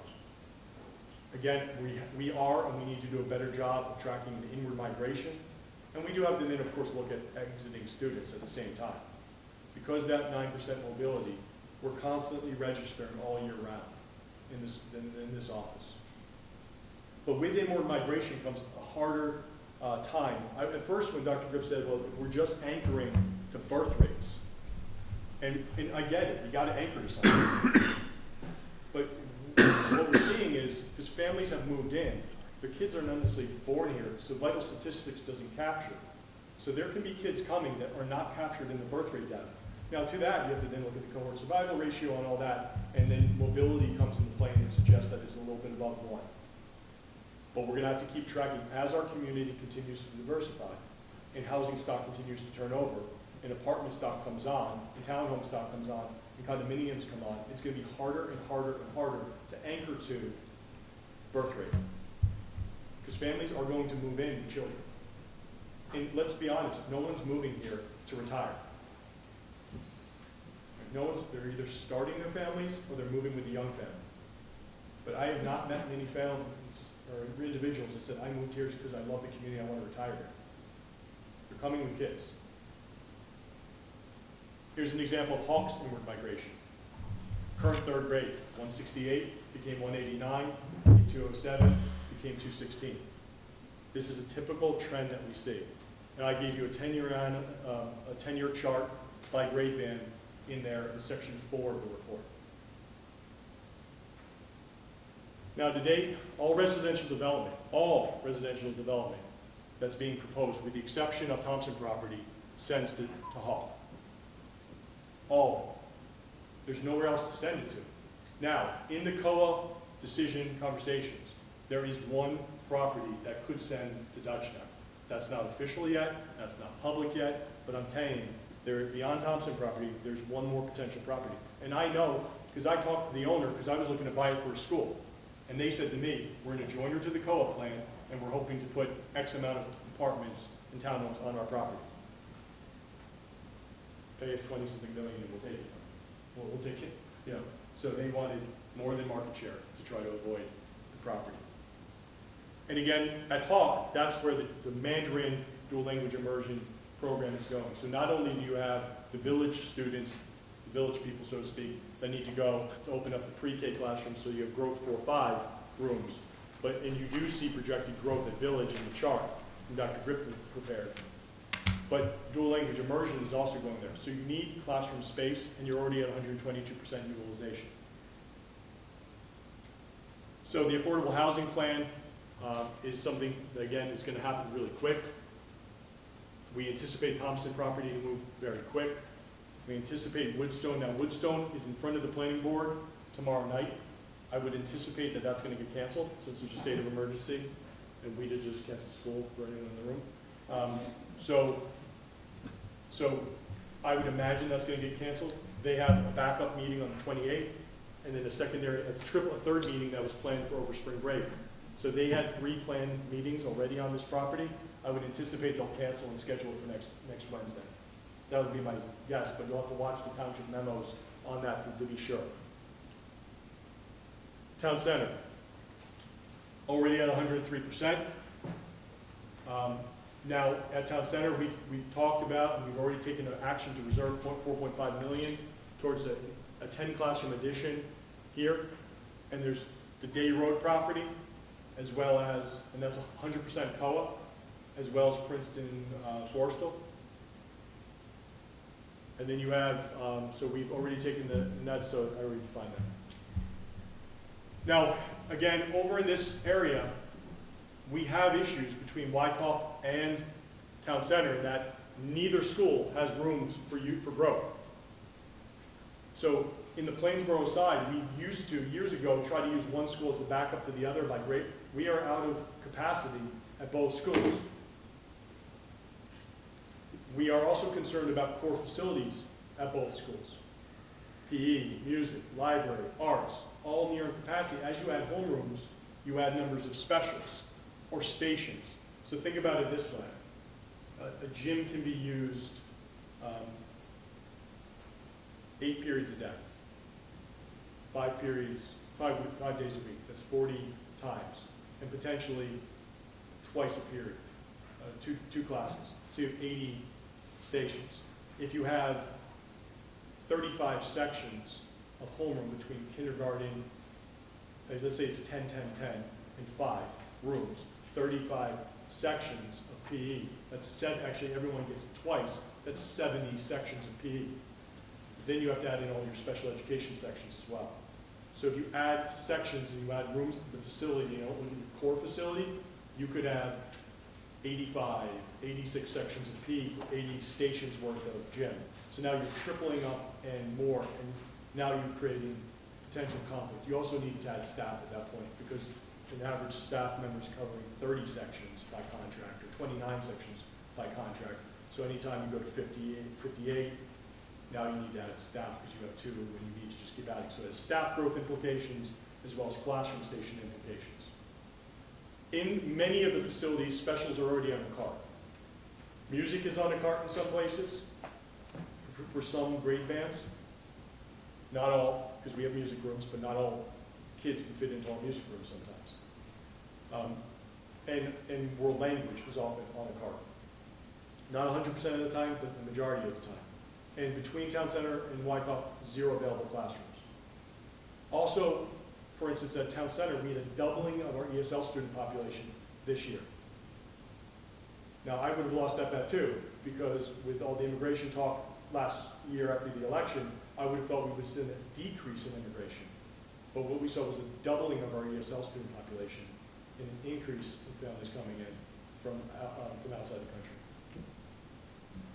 And we doubled our ESL population as a district, more than doubled it. Again, Wyckoff, utilization 113%, projected to grow 50 students by 22-23.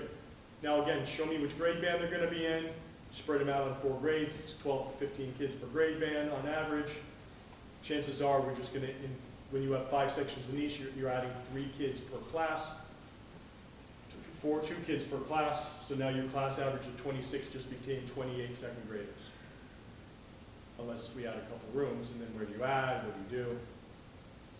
We also have issues at Wyckoff with world languages on a cart. There's no GT room, there's no conference room, limited space for child study team, limited ESL space, basic skills classroom. There's no OT-PT room, it's in the hallway.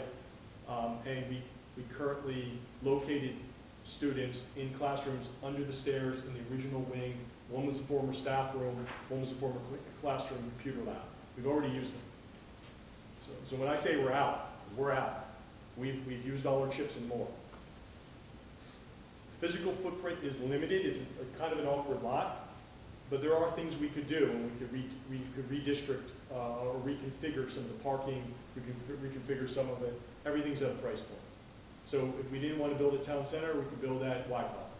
It's just a matter of where you send the sending path. Day Road sends to Town Center.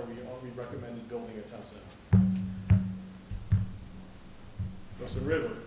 Today, utilization rate 115%. As big as Millstone River is, 0 available classrooms. Every classroom is being utilized by a homeroom or special education classroom, which are homerooms.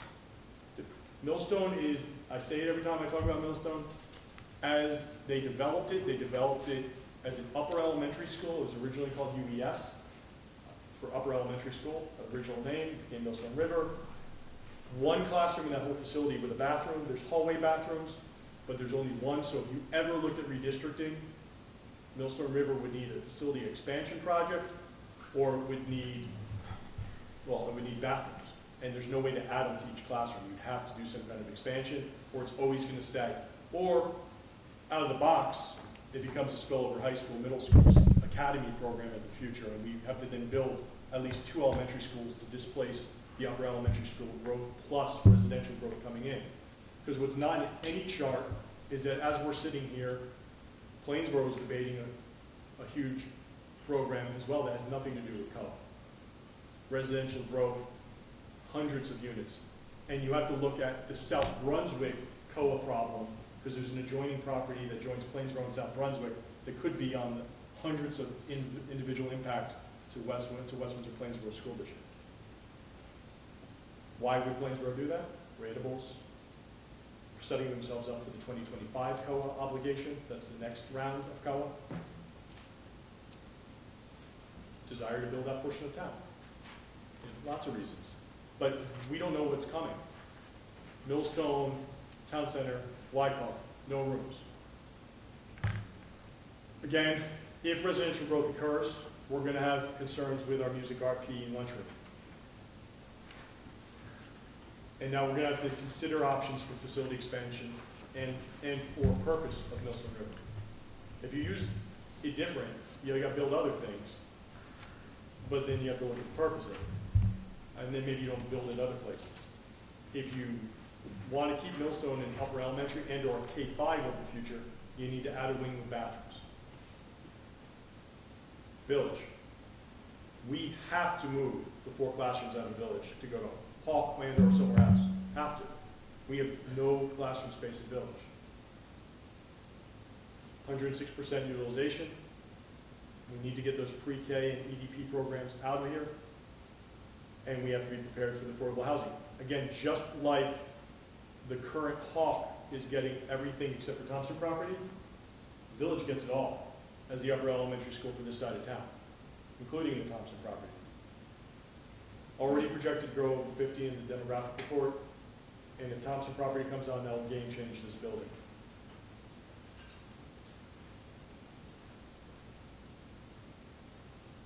Again, when you look at some of the core facility concerns at Village, 1 art room, 1 music room. And then the core facilities of PE, cafeteria, library will all get stretched as well. Insufficient small grade group instruction space. As such, like right now we're using a former faculty copier room as an instructional space. We moved the copier out. We had to add ventilation, but so we're using spaces that weren't meant to be instructional spaces as instructional spaces. And our lunchroom is now tapped out in the total number of tables. So we can't sufficiently add additional lunch tables. Community. Community was the shocker for me in the demographic report. In any projections we've done, I didn't see, or I missed, or didn't project the growth of 175 in the next 5 years. But community today is, again, at the split shift lunch issue. So we share and we're stretched in all these areas of community that we should, and I called George, our architect, first thing Monday morning and said, I read this report, I almost had a heart attack on CMS. And we needed to think of safety valve for community. I don't know what that becomes, but we need to investigate it as early as possible through our facilities committee. We have special space constraints over there, as I said already. We have talked about the future, like a future referendum, and I'm not talking about the one we've already talked about referendum, I'm talking like referendum 2026 referendum, about looking at repurposing our library to add in classrooms and arts, and then maybe building a new library on the front end of the building. We've already started looking at those options long term, but this is not growth we anticipated in the short term. So again, we're going to have to look at community and think of it differently. GMS, over 120%. Similar concerns to Hawk Dutch Neck Village is that idea that the kids are pushing through, and Grover's already at high class sizes, especially in that 8th grade group right now. We already have PE, music, and art, limited growth opportunities. We currently are recommending science labs, general classrooms that are being used for science be converted to full science rooms today. We're already talking about that for a referendum for the fall to get us to 12 science rooms. But we would need to look at expansion on Grover. And actually, as we've talked about in a potential referendum, we've talked about an expansion on Grover to accommodate residential growth at a Lowe's Center and Thompson property and Transit Village and Woodstone property, which is a Woodmont developer, and you name it, I have another truck coming for you. We could move world language out of some general classrooms to pick up some team space. This doesn't help us with science. This may help us with special education, but there's 3 to 4 classrooms right now that are fully designated world language. So one thing we can do is put them on a cart.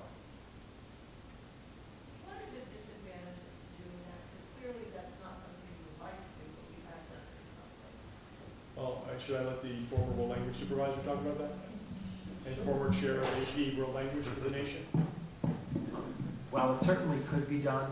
Having a specific space makes it much easier for a teacher to be able to plan, for a teacher to be able to creating an environment in which kids can come into. One of the things about creating immersed environments is you want to get the classroom to be like the place where the kids are kind of, so when they walk through the door, they know they're walking into that. And given we teach thematically, so often you're changing, every marking period or so, the kind of what you're looking at, and you want to be able to have a lot of visuals to be able to go with all of that. So all of those kinds of things, when you're on a cart, sometimes you just can't even do any of those things. You're not going to decorate the room if you're in 5 different rooms during the day. You're just running down the hall to be able to get there. Having all of your materials and switching when you're moving from your 6th grade units to your 7th grade units to your 8th grade units, because unlike team teachers who teach one grade level the same thing during the day, a world language teacher will teach a couple of 6th grade classes, a couple of 7th grade classes, a couple of 8th grade classes, so you're constantly also changing the sets of materials that you're going to need. So it's not to say that it's not doable, but the quality of what ends up being offered and the kinds of work that the teacher even needs to do to meet the bare minimum of those kinds of expectations changes and makes it extremely difficult when you're on a cart. So I highly recommend the district does not go that way. And if the world language teachers are good, they'd be applauding and cheering right now. So why he says that, we can still do it. Right, I'm just saying, if we were desperate and that's what we had to do, and Mark knows, I mean, the reality is we could. But it would not be the instructionally recommended approach. Something else we could do, and I raise it not because I advocate for this, but you need to know what's in front of you. Bell schedule. When you talk about maximum efficiency of facility, and when you talk about educational program, they're two different things. What you want to do, what's educational program that you believe in, and the most efficient bell schedule, don't necessarily compute. We have some facility spaces that, because of overlap in bell schedules between the 6th grade bell schedule, 7th grade bell schedule, 8th grade bell schedule, and the underlying specials bell schedule that underlies all of it, some inefficiency in our schedule. The only way to maximize the efficiency is to change the bell schedule to a common bell schedule, which then evens out your periods to approximately 46, 47-minute periods, which means a reduction in the core classrooms of 5 to 6 minutes per period times 180 days. So you lose about a quarter of instruction on the total of the year. That's a big deal. But you can use your rooms more efficiently. So that means you can fit more kids in, and you could go from 3 lunches to 4. I'm not saying it's the right thing to do, and I'm not saying I recommend it, but my job is also to make sure that the board doesn't look back and say, why did Adam not tell us that when we built something and we should have just changed the bell schedule? So these are the kind of things that we're going to have to talk about as we go forward. High school. And you heard Dr. Grip talk about this number, and we're about 1447, if I remember correctly, today. We do have an anticipated growth of plus 200.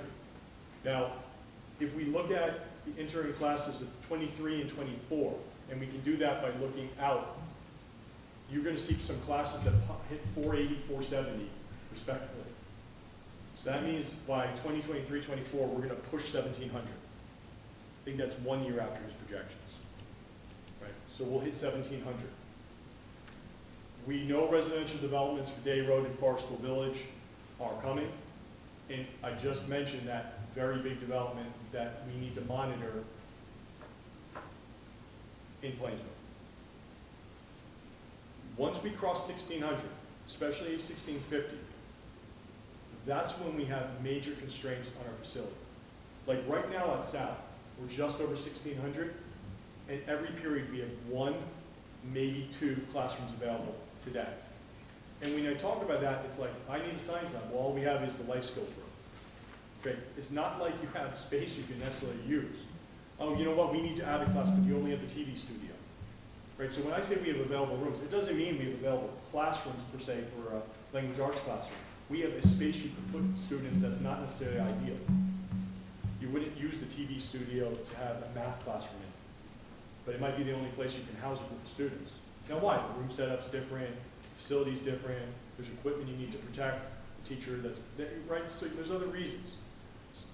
But once we hit in north and south, now if Mike Zapicki and Doug Eady and Melissa Levine were here, former North administration of years gone by, when we were cresting 1620, 1630 at North, they would say, we're at capacity, Dave.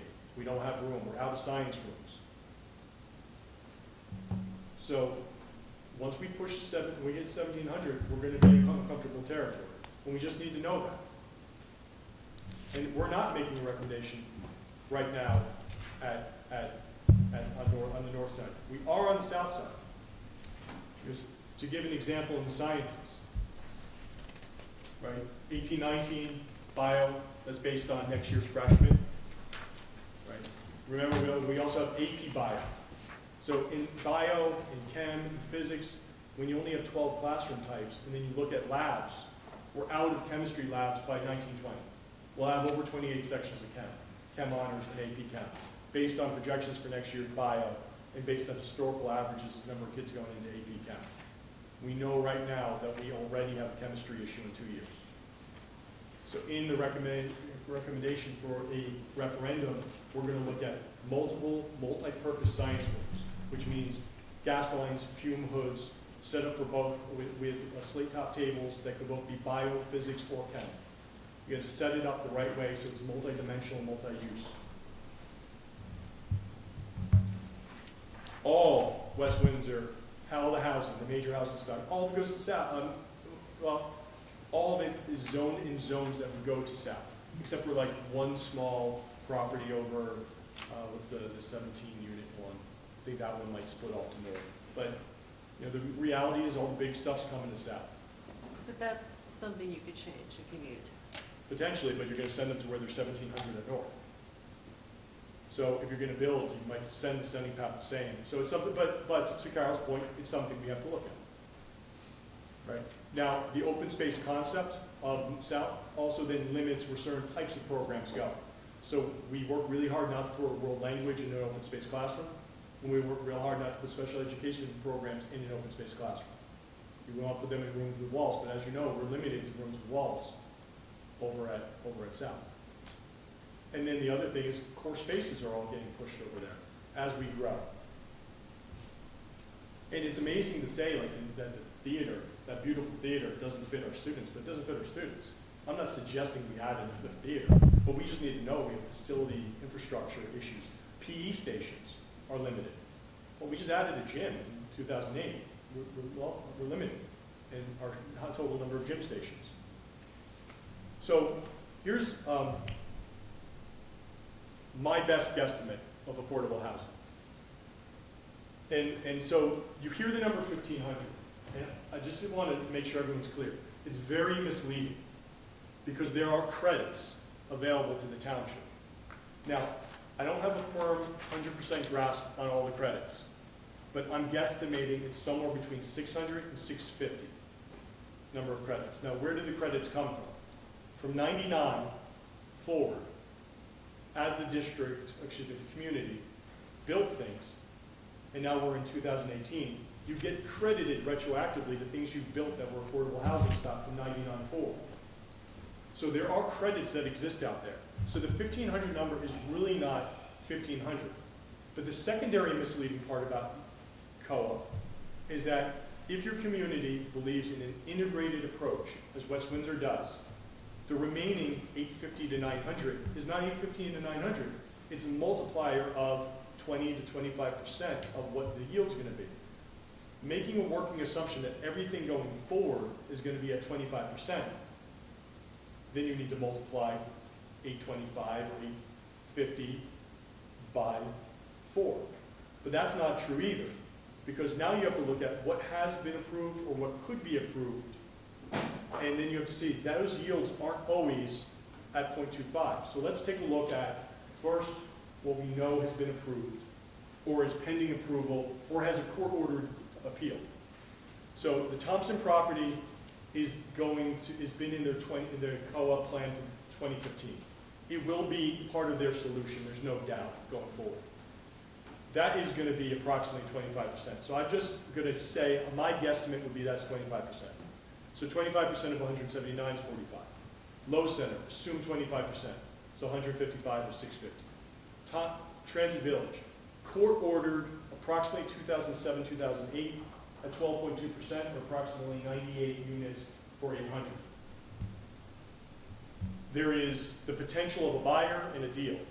A buyer and a deal could mean that 1.122 goes up as part of a deal. But they might get things like higher bedroom count. Like, so you don't know what the deal is. So let's not be excited yet, because that could increase the student yield. And COA always increases the student yield. Okay, so right now, I'm just going to go with what's court-ordered mandated, knowing that if there's a deal, that number could shift. But that's 100. If it's 0.15, it's 120. If it's 0.175, it's 140. If it's 0.2, it's 160, right? So every 0.125 is 20 approximately. I think I did the math wrong, but you know what I mean. 0.025, it's 20. Okay. The 400 steps. 400 steps used to be known as Ellsworth 2. This is the one they just condemned behind Dunkin' Donuts over across from the train station. There's now talk of 100 units, 20% approximately would be co-op. So that's 20 units. Woodstone, 0.2.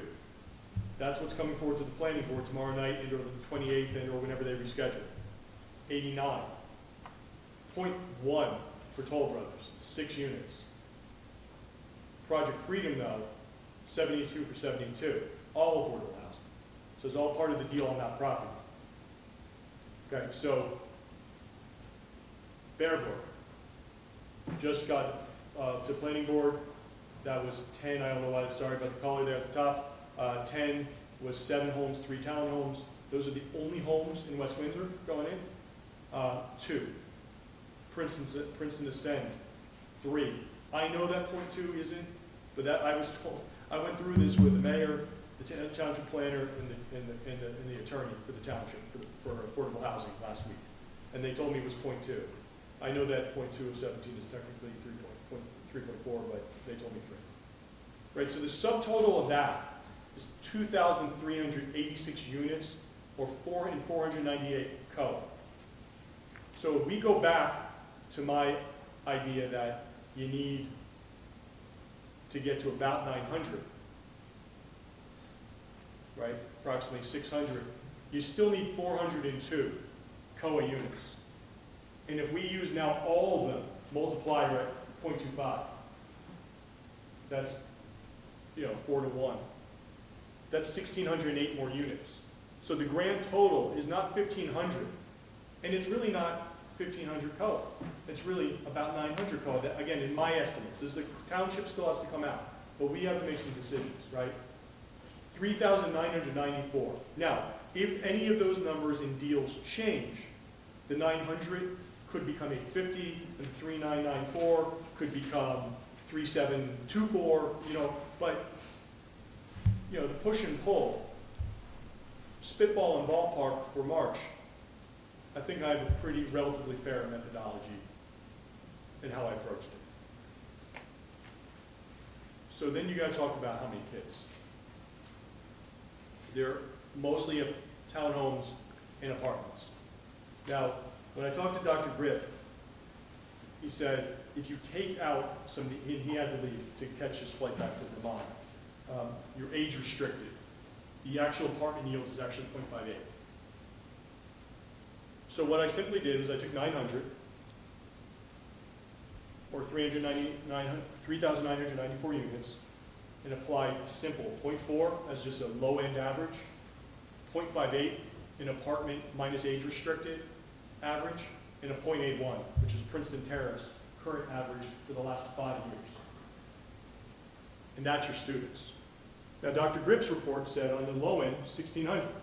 Okay, so he had though Howard Hughes in there. I don't. I have a supplement of some unknown entity of 1,600. I'm not going to pretend Hughes is, it's not zoned. It's not zoned. It's zoned for ROM 1, retail office manufacturing. I'm not going to give them the credit that they're going to get the zoning change. And I know there's some other properties out there that are joiners to the plan. I know because I've talked to some of the developers. So, Dr. Grip was at 1,600 on the low end, if we use 0.4. That assumes that everything comes in at 0.4, including Transit Village. But it assumes that everything comes at 0.4. So some things could be 0.58 and some things could be 0.3. But it just assumes an average. And you get the sense of 1,600 kids. But if it's the average apartment and we're wrong, and we go with 0.4 and we're wrong, it's 800 more kids. And now, here's the problem. We can get into the semantics. Well, Dave, what's the absorption rate for the community and the total number of units? What's the build-out rate? What's the bedroom count? Fair questions. Can't answer it. All I can tell you is kids are coming. We're over 100% utilization in 8 of the 10 schools. We're going to go to 100% utilization in all of the schools in 5 years. And we need space. So there's no single or easy solution to resolve the issues. The long-range solutions to our challenge are going to get exacerbated by residential growth and the unknowns over time. 4 areas that we need to look at are expansion, spelled wrong. You prove something a million You need times. to look at that. Expanding. Now I catch you, right? Renovation, potential redistricting, and innovation. Now, innovation, in 5 years, every kid has a Chromebook. Does everyone take 1 class online? I don't know. What's the future bring? Do we need to look at an academy structure? Do we need to look at split shift scheduling and going to 5 o'clock with a twilight program? Do we need to look at the bell schedule? What's innovation become? But I promise you that no one's changing the bell schedule absent a conversation. That won't take 3 to 5 years. In the purchasing and acquisition of land, we've been working on Hawk 2 years? 2 years. We're going to have the bid Friday instead of tomorrow. We moved it. Pre-bid. We'll have bids come in on April 10th. If we came in on April 10th and brought you something on April 24th and the board so authorized it, we wouldn't be done until somewhere between September 19 and January 2020. We would have been working on that project for 4 years. So this stuff doesn't just happen quick. It takes a lot of planning, a lot of thought, and we see the need. And we found ways to do it without going to the township for increases in tax dollars, through reserve actions. And if we build the referendum forward with the way we're currently planning it, with expiring debt and the need that we can establish, we will be able to do 5 expansion projects on this for this community for 0 tax impact, which is quite remarkable because we'll be able to pay for the referendum with expiring debt. So replace payment for a payment.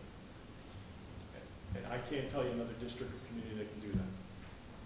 Surely not Princeton, going out for $136 million for an average cost impact of $600 to $800 per house.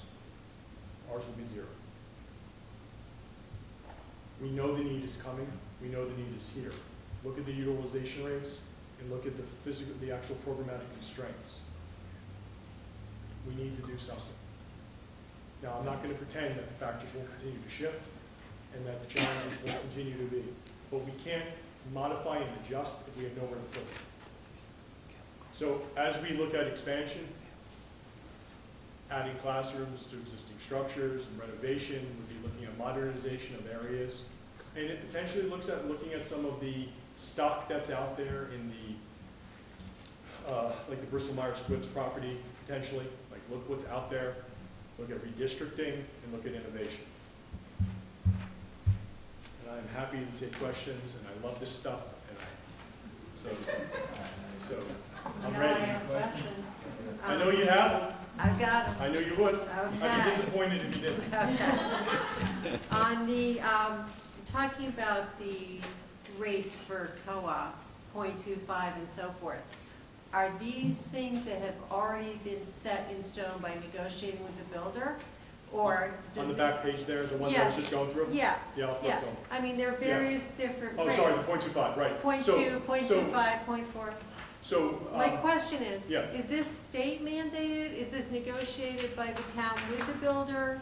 Or, and can Yeah. that be, can the town change their stance on that and say, you know, we really don't need to have 4 regular price houses for one Right. affordable house. We could really just have 2 or 3 and that would be okay. In fact, Plainsboro is gonna build a building with many apartments that will all be affordable. Right. So does the town have flexibility on that? So, so the Plainsboro, for instance, Yeah.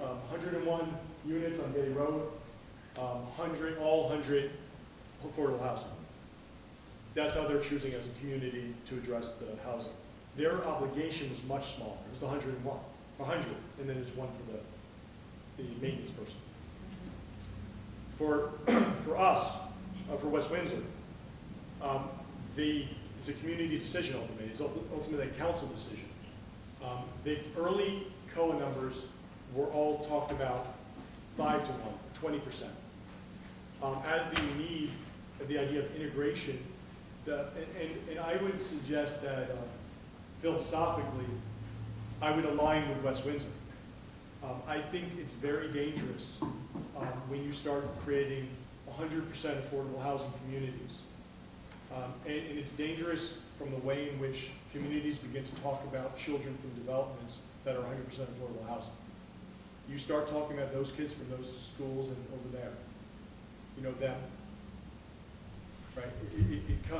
I've been in communities that did 100% affordable housing in communities, and they talk about apartment complexes as kids are incapable.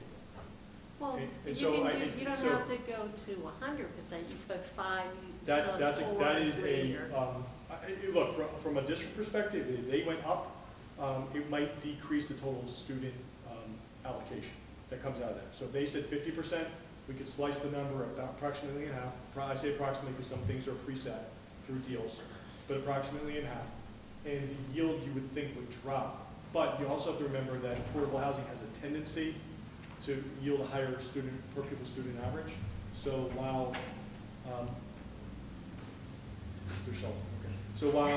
the numbers might go down slightly, with the COA, we could also see a slight push higher on the number based on the yields. So it's a good question. It's a township Over council time, they decision. could make a So little in July, we'll know a little bit better about what their plan is. adjustment. Now look, West Windsor is going to have to make a decision as a council, and I'm not going to suggest that they should or shouldn't, but realistically, there's no way. They knew fair share housing went into that court deal in 1977, and they knew they were at 1,000. So in the best case scenario, they would have been shy of 1,500. So let's say they were hoping for 1,300, 1,350.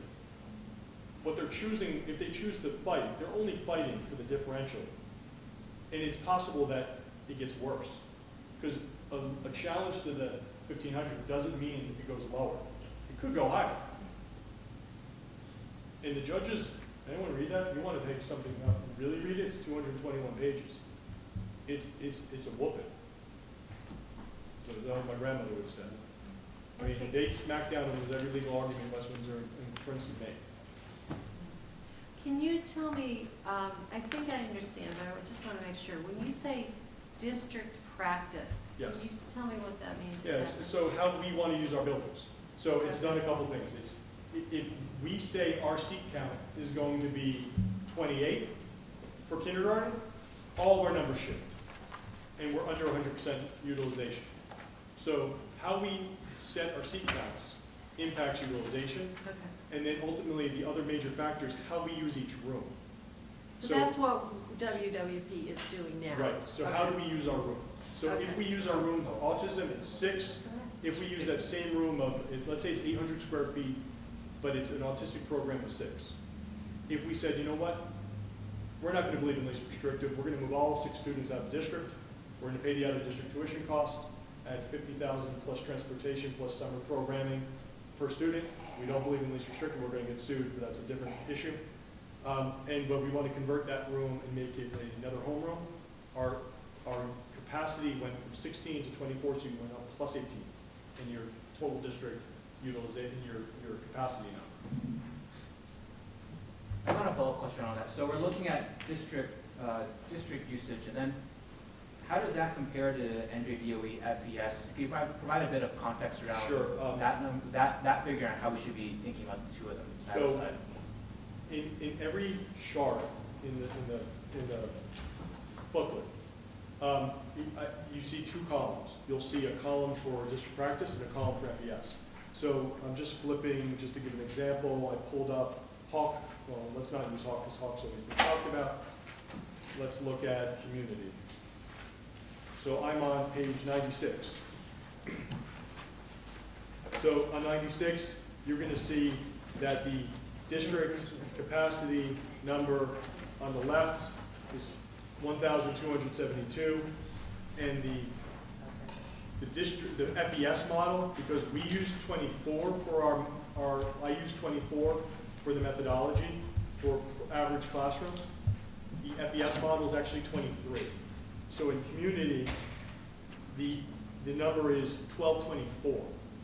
Now, what you do then is you take the total enrollment and the total enrollment was 1173, and you divide the total enrollment by the utilization, by the total seat to get the utilization, of course you multiply by 85%, and you get the, and then you divide it, and that's how you get your yield. So actually, in middle school, it makes out worse to use the FES model. In the high school, it works out equal. Yeah. In the elementary, it's a little bit better off using the FES. So it's just slight differences. Yeah. So FES is how New Jersey looks at it? FES is how the state would look at it. Is it, sorry, to follow up to that, but are the FES numbers mandated, or that's more of a guideline on? We'll bring the architect up to bail me out. I'll help you out. So in 2000, the legislature passed Chapter 72, the Educational Facilities Construction and Financing Act. And into that legislation was the law, it's a law, was placed the facility efficiency standards. And all it is a benchmark of comparison for all of the districts in the state, that they are providing they have enough space to provide a thorough and efficient education. And it's derived from an area allowance. It's 125 gross square feet per child at the elementary school levels, 134 at middle school, and 151 in the high school. So you take all those numbers, you add them up, and you divide to determine whether or not you're meeting the facility efficiency standards. So along with that, the state made a list of rooms and sizes and capacities that basically is a guideline. And when we send a project to the Department of Ed, it only matters because they check that. They check it against that FES to see if you're meeting that minimum requirement, and also that you haven't exceeded it by too much, because if you exceed it, you have to justify it. Okay? So district practices is how you choose to use your specific facilities. Okay. Thanks. Yeah, can you tell me what an LLD and an MD classroom are? LLD, those are special education codes. LLD is limited language disability, and MD is multiple disability. So they're just different types of special education programming that ultimately has different seat count requirements by code. And so for the district practices capacity, what I did was I went to administrative code. I looked up the state code required seat count by instructional program, by special ed program type, and then I knew what programs were in each individual room. And again, so if I was autism capped at 6, I used district practice capped at 6. I put it at the highest number, although we might only have 3 autistic students in the classroom with 2 IAs and a teacher, or 4 or 5 under the cap, and we could cap at 6. I used the full cap for the purpose of counting the classroom. If that makes sense, because that would be the total classroom capacity. Right. So I never used the minimum on the special ed program, but I did apply it to how the district applies it, how the district uses the room. On the FES, on the same chart, looking at the FES, it would say 12, because FES doesn't distinguish between autism to LLD to MD to a resource. It would always say 12 for special ed program, which isn't a true accurate reflection of the type of program. So one of the justifications we could use if we went to the DOE and the DOE said, well, you're growth 50, you're 50 over ours, we could say, well, look at your special education types of program. That's not a realistic number to the need of our school and the need of the program in that school. And then most likely we would get a waiver. And I see George shaking his head, correct. Okay, when you have this chart of Dutch Neck enrollment, examples of inward migration. Yes. What do the red numbers mean? Oh, that was just the color code between the, I think I had 2 in that one. Yeah. Those were just the grade bands. Because I just wanted to color code the cohort. Okay, Just so, to make it easier to see. Okay, It wasn't okay. like red is danger or anything. It was okay, just to see the difference between the two cohorts. okay, good. I noticed something on Dr. Gripp's report that is a little, that maybe I didn't see before. It's a small number, but still an additional subdivision or additional development, which is this Cherry Grove on Ward Road. Yeah, that was newer to me. I don't know enough. Yeah, okay. I have to check that out. Yeah, Is that 4? Is that the 4 or? It says 6, but it's really small, but again, it keeps adding, it's single family homes. So 6 with, was it 1.13? So we could be 6 students off somewhere in my projections, but Yeah. negligible in the grand scheme of things.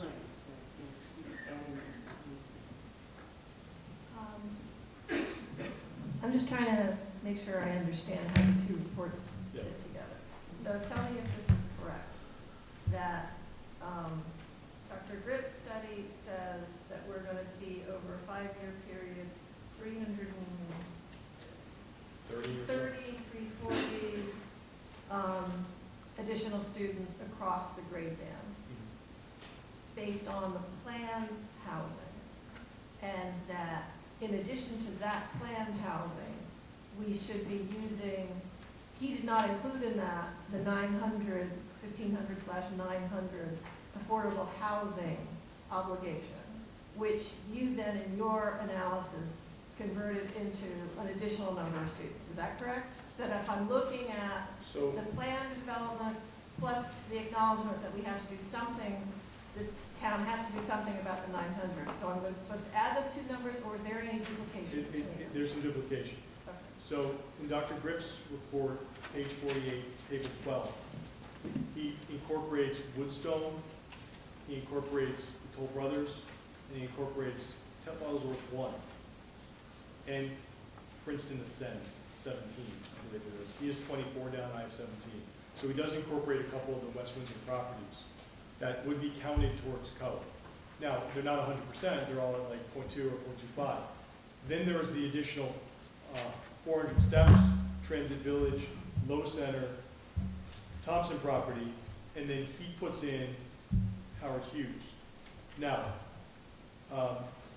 if we go back to the COA, His potentials are not in his projection. those potentials, table 105, A1 on 105, none of them are in the projections.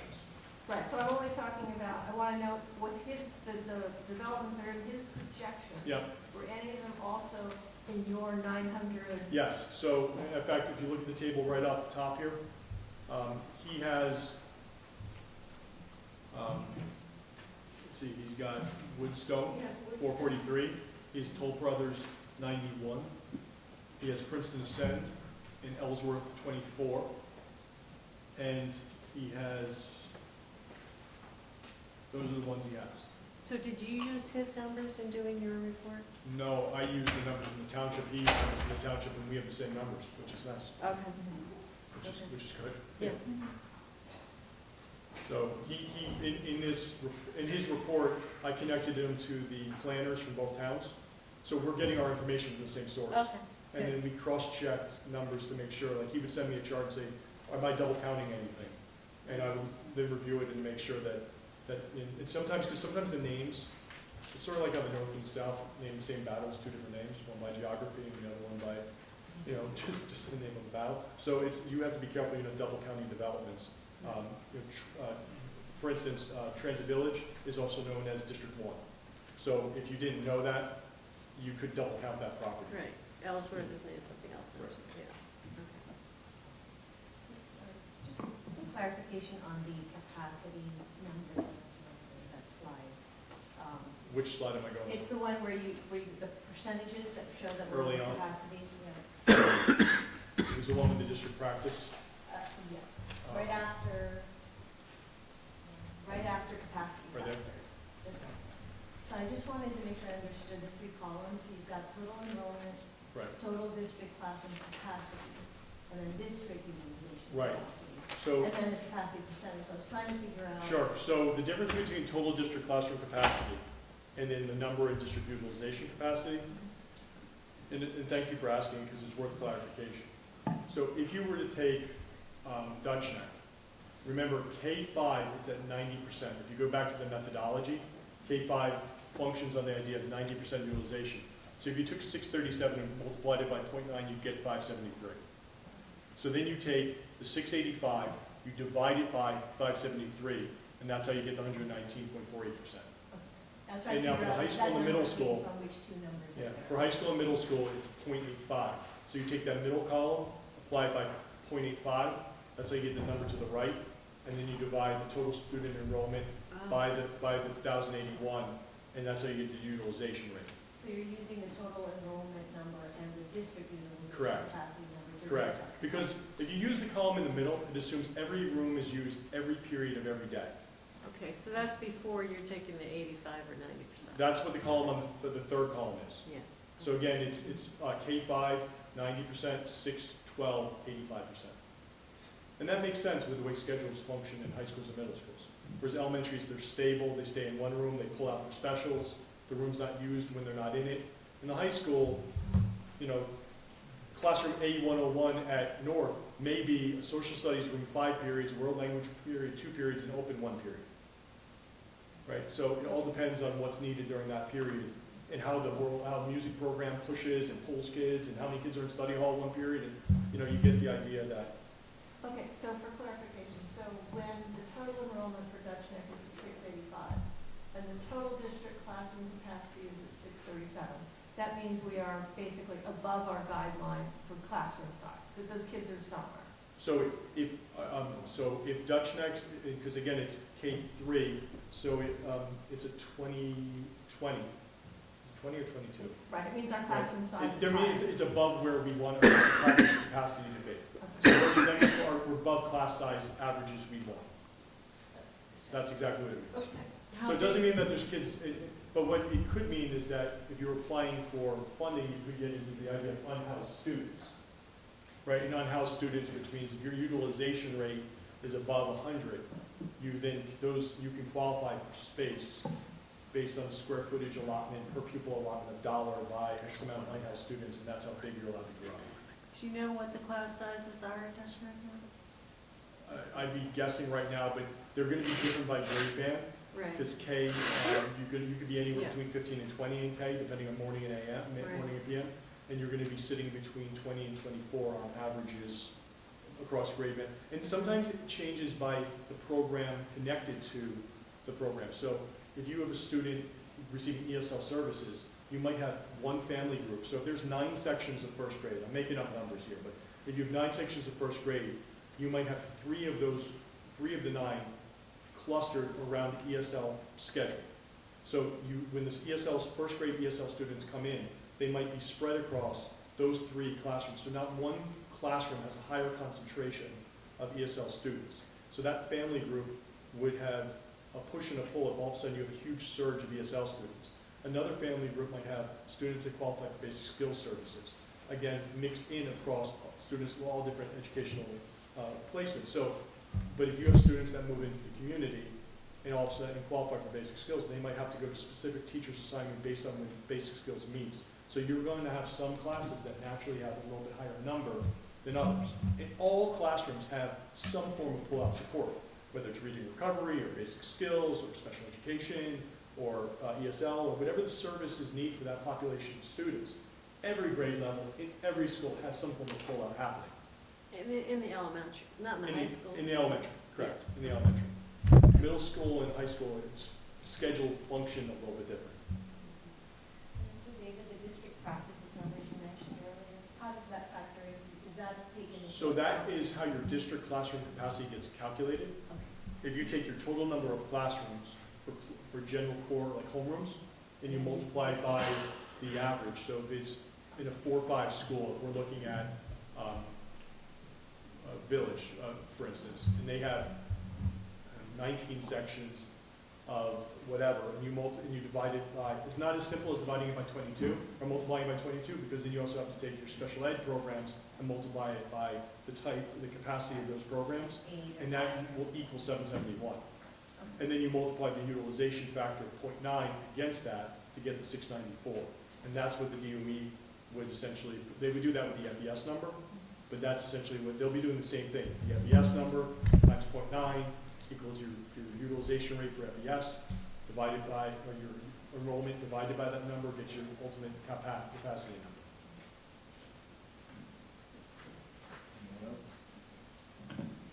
Yeah, I got a question.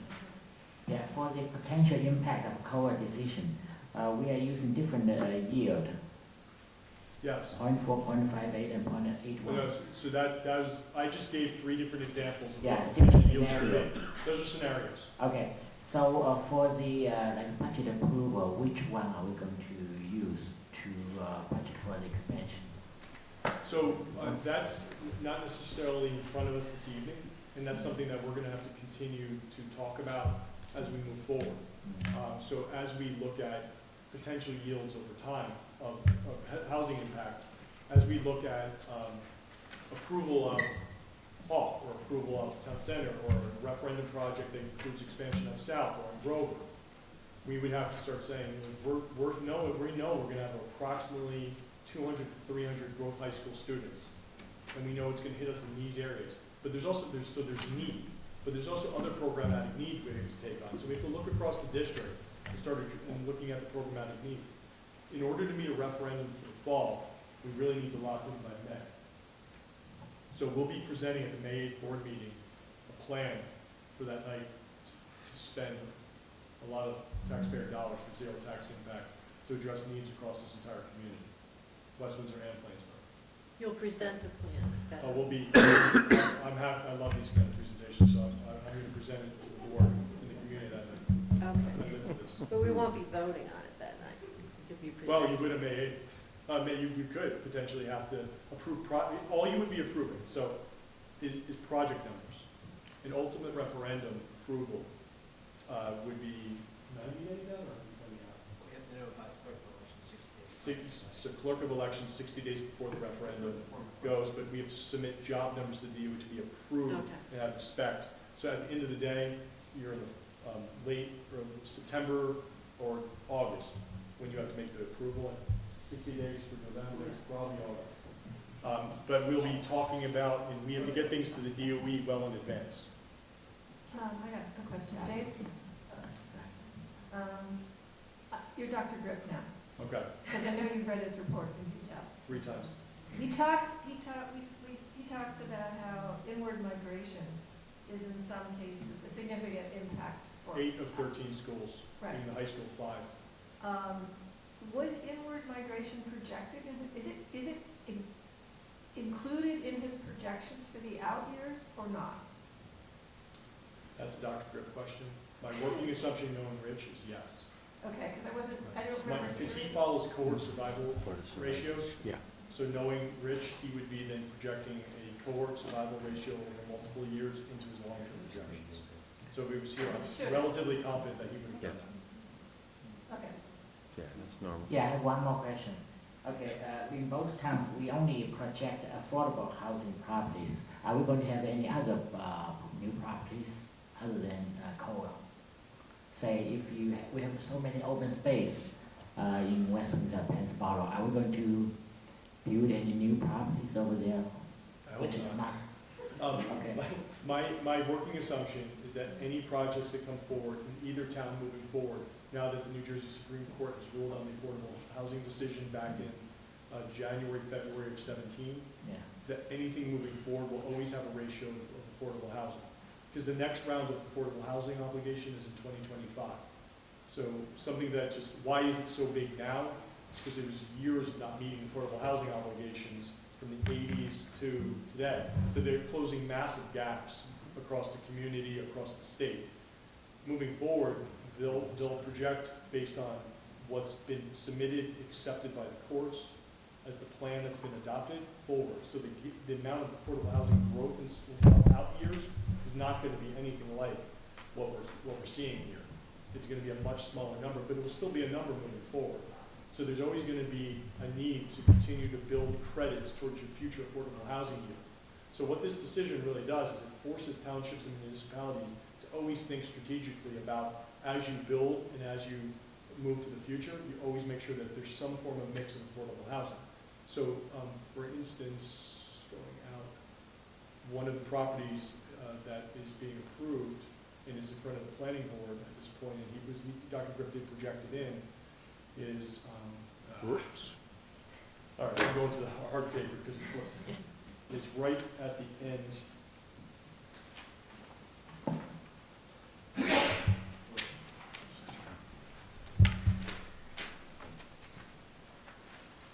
Sorry.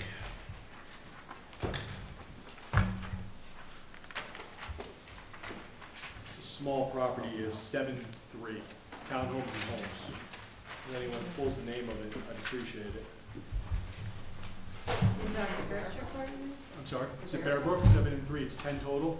Yeah. So that's thank you, Bear Brook. That's an example of the community looking at it and saying, okay, we're gonna add 10 units to this road. we're gonna make sure that there's some form, we're gonna do 7 homes, 3 townhomes. I'm sure that developer wasn't thinking, I'm gonna build 7 homes and 3 townhomes. I can't imagine they weren't thinking 8 or 9 homes. And then they had to work a deal out with the planner to make sure there's some form of mix of affordable housing. Right, so it forces towns to strategically think about always adding more, some form of pocket of affordable housing. And in that case, it's integrated. And ideally, communities would have integrated housing stock. Do you know why Princeton gets a smaller number than West Windsor? I don't know enough about Princeton's factors. Okay. Smaller community, different obligation on the front end. They might have had a higher concentration of affordable housing mixed in the community, but still a gap. Okay. So there could be other factors. Do we today have high school math classrooms of 30 students in a class? In some sections, most likely at the upper end level, and this gets into how you build your master schedule. So the more complicated answer I'll go with is if you had 32 students sign up for multivariable calculus, do you run 1 section or 2? And that's the question. Versus at the same time, you have 32 students of algebra 1. Do you run 2 sections or 1? And if your choice as you're building the master schedule is, I have 12 teachers, I have 15 teachers, I have to make a determination on total number of sections I offer. Do I give the multivariable calculus classroom that's going to be relatively stable in enrollment with high-end students, a teacher who's AP trained, a high class, or the algebra 1, which is going to have a higher move-in percentages from students from other community and students with a lower skill set, 2 different teachers of 16 and 16, the high-end class is most likely going to have a higher average. So yes, it's possible, although off the top of my head I couldn't tell you absolutely, but in the thinking of building a master schedule, I can tell you that that decision could have been made. Anyone else? Any left field questions? Hey, snow closing? Oh. Close school? Yeah. Thank you. This was, these kind of reports will always generate additional questions. And as you read them, and as you read both reports, as you have questions, anything you need specifically addressed to Dr. Griff, please email me. I will work to get answers for you. If you have questions about anything that I did, by all means, email me, or we'll bring it up through the committee structure process. This is to help us, for long-term decision making, and I hope you find the reports with Dr. Griff and myself useful. So, thanks for the time. I know it was a long presentation tonight, but I hope it was well worth the time. Okay, thank you. Thank you. All right, sort of getting this 9% of the board meeting to go ahead. All right, that brings us to the first opportunity for public comment. You still remember what you wanted to say. The board invites thoughts and reactions on agenda items and items of concern from members of our community who are present. Each participant is asked to give his or her name and address prior to making a statement, which will be limited to 3 minutes. All statements should be directed to the presiding officer, and the public comment period will be limited to 60 minutes. Hopefully we won't take anybody? Reverend Tim Brown, 2506 West Hollow. I appreciate that presentation by Dr. Adderwall, and especially the part that deals with the increase in affordable housing units. And I'm thinking about the family similar to myself, my family, that came to this district to really get refuge from the challenges, extreme challenges in inner city areas. And I'm concerned about our ability to check our implicit racial bias and empathy. I want to just read for you a quote that I found in a Kirwan Institute issued brief of February 2014. One of the most powerful consequences of implicit racial bias is that it often robs us of a sense of real compassion for and connection to individuals and groups who suffer the burdens of racial inequality and injustice in our society. In each of us, implicit bias contributes to the development of an unconscious hierarchy of caring that influences who we care about and what groups and individuals are beyond our care. Why do we continue to suspend children when, according to the American Civil Liberties Union, suspensions play a crucial role in pushing students from the school system and into the criminal justice system? Why do we suspend children when, according to the American Psychological Association, there are no data showing that out-of-school suspension or expulsion reduce rates of disruption or improve school climate? Why do we suspend children when research shows a clear correlation between suspensions and both low achievement and dropping out of school altogether? Why do we suspend children when, according to a study published in the journal Social Problems, that school suspensions account for roughly 1/5 of the white-black achievement gap? Why do we suspend children when research shows that African American students, and especially African American boys, are disciplined more often and receive more out-of-school suspensions and expulsions than white students? Why do we suspend children when we know that implicit bias is heavily implicated as a contributing factor to the cause of racial disparity in school discipline? Why do we suspend children? Well, according to the Department of Education data, black children accounted for 16% of the U.S. student population, but 32% of students suspended and 42% of those expelled. As we address these physical capacity needs, I think that we also should address this question. Is it that our implicit bias has placed those children on the lowest rung in our hierarchy of care? Thank you. Anyone else?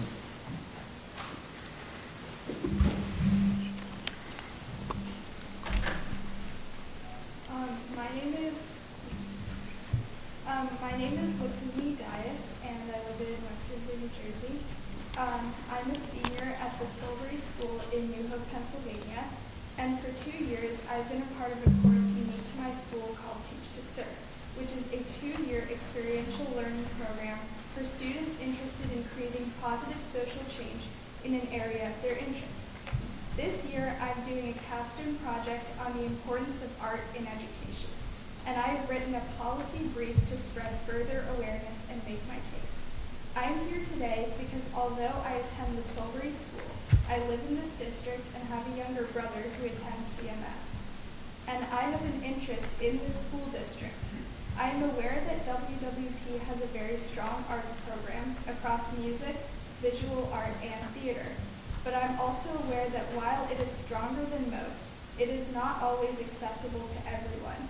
As students get older, these programs become more competitive, and students who don't believe they're talented enough at art, music, or theater are less likely to get involved, and even if they wanted to, the competition may be too much for them to make it. But as students get older, it doesn't make the art less important to their overall well-being and education. I have researched this topic in depth. I've interviewed different art teachers, art activists, students, and have written articles that will be published in local newspapers, and will give a TEDx talk in May. And through this process, I have only realized even more that the benefits of visual art in education is invaluable. It may not be something that can be qualified in the traditional sense through grades and scores, something that the current education system is so dependent upon, but it teaches students that it's okay to fail, and that there is more than one way to solve a problem, and that persisting through the process is just as important as the results. These are skills and lessons that are hard to find in an academic class, and give students tools that are just important, or even more important, than the 5 on their AP test or the A on their transcript. I know that integrating visual art into a curriculum may not be a goal that's realistic right now. It's a little long way off. But I think that moving towards a more holistic education that strives to educate the whole child and promote well-being, something that I know this district is already on the path towards, is something that can be realistically attained and is so important, especially in such a competitive school district. I have my policy brief here, and I'm going to hand it out. And it has my research and puts forth my proposals. Thank you for your time. Same steps.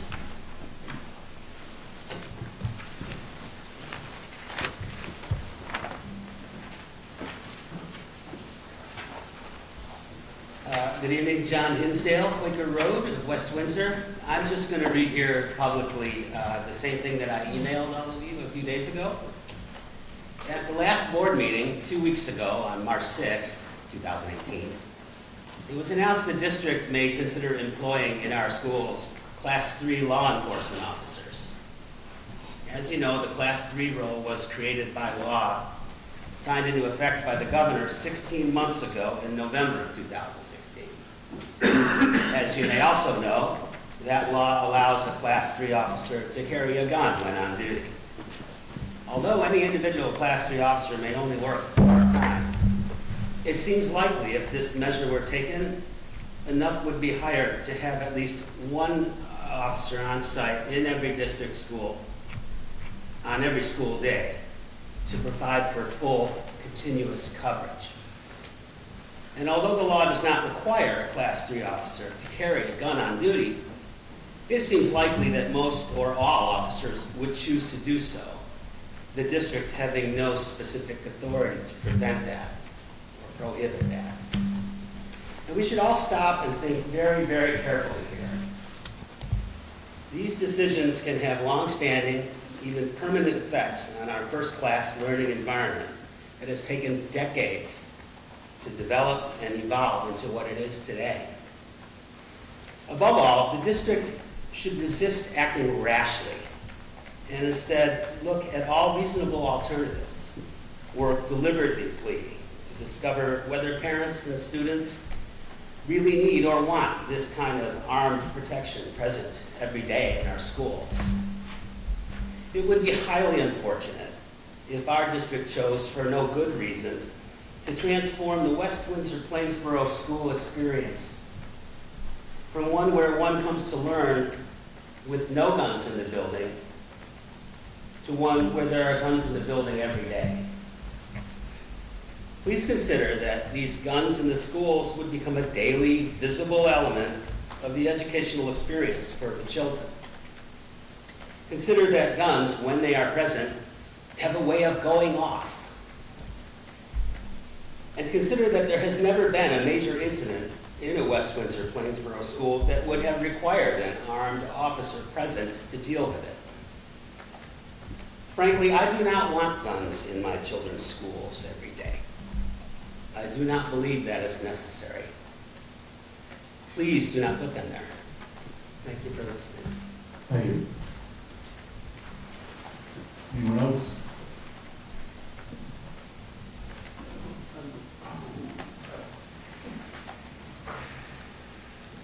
Alok Sharma, 20 Davenport Drive. This is completely off-the-cuff comment about these presentations, right? So, first of all, thank you guys for serving our community and coming out in this, it's nothing right. And thank you, Mr. Superintendent, for keeping our school the best in the state. So now, I saw these two presentations, right? And I saw one projection by Superintendent. I saw the other projection by Dr. Grip. They both kind of come from like two different parts of how you would project. So how can you have more children in the school system? One, you can have growth in the housing stock. And two, you can have more yield from the existing housing stock, plus the new one, right? Dr. Grip's methodology was very precise on this yield, net immigration, right, into the school, birth rate coming into the grade 1, and then cohort survival rate. So that he had a good grip on. He did not have a good grip on how much housing stock is coming new. Dr. Ederhall, he had a very good grip on how much housing stock is coming, but it was not married to that whole cohort survival rate. So what I think is like, by July, when we have the whole township plan, like when they submit it to the court, right, we'll have much better idea on like how much of this affordable housing and what all is submitted. I think like this same study by Dr. Grip should be repeated at that time, right, looking at those final numbers. That would kind of give us a better idea on like what it is. But then again, like, I'm throwing this number off the cuff, again, looking at these presentations, sitting here. I think if you are going to plan for next 15 years, right, you should plan for around 12,000 students here. I mean, it's kind of like, I'm thinking about it this way, that way, kind of triangulate on that. I'm coming up with that 12,000 type number. I don't know how we will do it. Maybe you will create a little overcapacity, but you already have overcrowded schools. I mean, it's not a bad idea to have some kind of a cushion that provides relief to the children right now. And if the time comes, like, you can just squeeze like more kids in the classroom. So that's the kind of number that, like, I'm coming up with. Thank you guys, and have a good night. I'll leave. Thank you.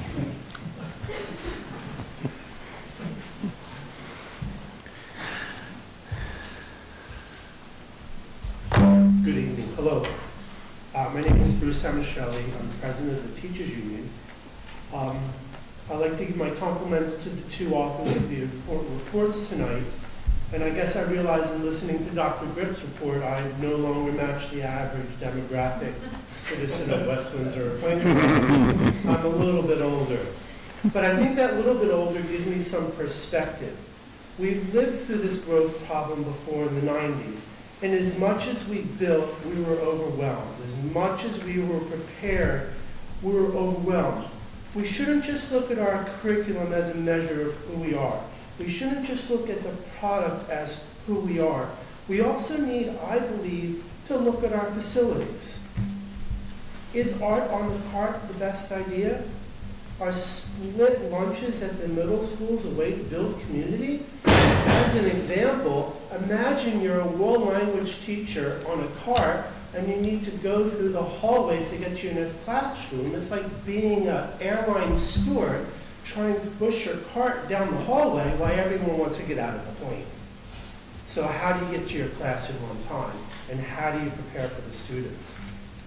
You've been listening to a lot of information over the months, and I've shared my opinion. But I think it's too easy for us to get all caught up in the numbers. Is it going to be 0.25 yield? Is it going to be a 0.4 yield? I think we need to step back and ask the bigger question. And I think looking at the classical Hebrew prophets of Amos, Obadiah, Ezekiel, they really didn't predict the future. They gave if-then statements. If you continue doing this, this will happen. So I would ask, as you're looking at all these reports, you're asking the question, what do we want to be? And do we get there if we make no changes with what we have? You have a hard task before you. And I appreciate all the time and the effort you put into it. You're going to have to be the ones to help the community decide, what do we want and how do we get there? Thank you for all your commitment to the community. Always know that I appreciate everything you do. Thank you. Thank you. Anyone else? Okay, so we'll close the public comment period. And now we'll have the committee reports, beginning with administration and facilities.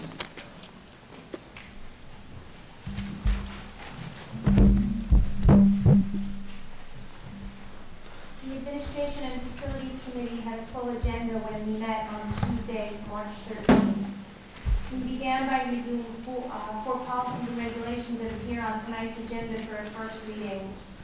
The first one was bylaw 169.02, board member use of social networks. While the committee recognizes that board members are expected to adhere to a code of ethics that applies all the time, including when we use social media, we felt that this bylaw would provide some additional and more specific guidance. After receiving feedback from Sam Shirley and other teaching staff, we made some slight modifications to policy 3282, use of social networking sites for teaching staff members. We made some minor changes to policy and regulation 7441, electronic surveillance in school buildings and on school grounds, to ensure compliance with local and state law. And the last policy we looked at, after a thorough and inclusive process that included nearly 2 years of reviewing the latest research and gathering inputs from teachers, parents, and other stakeholders, the A&F committee reviewed the district's developed homework policy and regulation. Gerard Dalton reviewed the district's application to the Mercer County Office of Special Services for the approval of a language learning disabilities program at the middle school level. While this program was run in prior years, it hasn't been in place in either middle school for the last 2 years, and Mr. Dalton explained that districts must seek approval from the county when opening a new special education program. As part of our ongoing discussion on residential growth and the impact on our facilities, the committee continued discussion of the proposed expansion project at Town Center. Next, we discussed 3 topics related to improving school safety and security. First, we reviewed the concept of adding Class 3 officers in each of our schools. Class 3 officers are a special class of police officer permitted by the state and must meet specific requirements for employment. These officers must be retired police officers from a New Jersey agency. We remain in the information gathering mode on this, so no action is being taken at this time. Next, the committee discussed increasing requirements for visitors to our schools. The administration is gathering information to better understand the practices of other districts around the state. They will continue to review new protocols with building principals. Should there be any change in requirements to school visitors, it will be communicated to parents, faculty, and staff in writing. Additionally, we learned that the administration is working with the technology department in researching various visitor information systems that would allow for electronic check-in and monitoring of school visitors. Administration will share information it has gathered before a final recommendation is brought to the board. The committee received an update on the parent university meeting held on March 12th about vaping. Over 100 attendees came out that night. I was fortunate to be one of those people, and I really personally want to thank everyone involved in that presentation because it was an extremely powerful and enlightening evening. The next parent university program is scheduled for April 25th and will focus on maintaining a healthy brain and resiliency. Administration is also planning an additional parent university offering for May. So the A&F committee will meet next on Tuesday, April 17th. Thank you. Any questions? Curriculum? The curriculum committee also met on March 6th. The committee discussed the registration data to date for the dual language immersion program for entering kindergartners. The data indicates that there is sufficient interest in both Mandarin Chinese and Spanish, so that we anticipate that both programs will run next school year. There is more interest in Spanish than Chinese, and the plans are to hold a lottery to determine entry into both programs. The deadline for parents to register for the lottery is April 13th. The committee also reviewed the survey results for February 16th in-service professional development day. The staff was overwhelmingly positive in its assessment of the day, and the administration anticipates that next year's February professional development day will follow a similar format. The committee reviewed the superintendent's recommendation to allow a research project to interview individuals in the district on the topic of college preparation and high school students' academic demands. All institutional review board protocols will be followed. We also recommended the approval of the revised job description for teacher resource specialist for special education, VCPA. And we also recommend the adoption of the following textbook for the 6th grade honors and accelerated pre-algebra course, which is called Big Ideas Accelerate 2017. The teachers who will be teaching this course and the math supervisor evaluated all the textbooks available at this level and followed the established protocols for for textbook adoption. Three community education programs were also recommended for approval. The Youth Chess Tournament on April 20th, the Joint Venture Jazz Series on April 27th, and Family Tech Night in May. The committee recommends approval to enter into agreement with the ECA Education Services to provide science kit refurbishing for next school year at approximately $71,000. Also, the committee recommends approval, as we did last year, for the creation of 2 AP exam assistant coordinator positions, one at each high school at a rate of $3,500 for 20 days. Money received from the testing fees will be used to cover this expense. The committee also recommends acceptance of an award from FIRST in the amount of $5,000 to the FRC FTC Robotics for this current school year. And we also recommend approval for 2 professional development workshops and travel, 2 teachers to attend a 1-week Teachers College Summer Institute at Columbia in June at $850 per person plus travel, and then 3 teachers to attend a Teachers College Summer Institute at Columbia, same thing, from July into August at a cost of $850.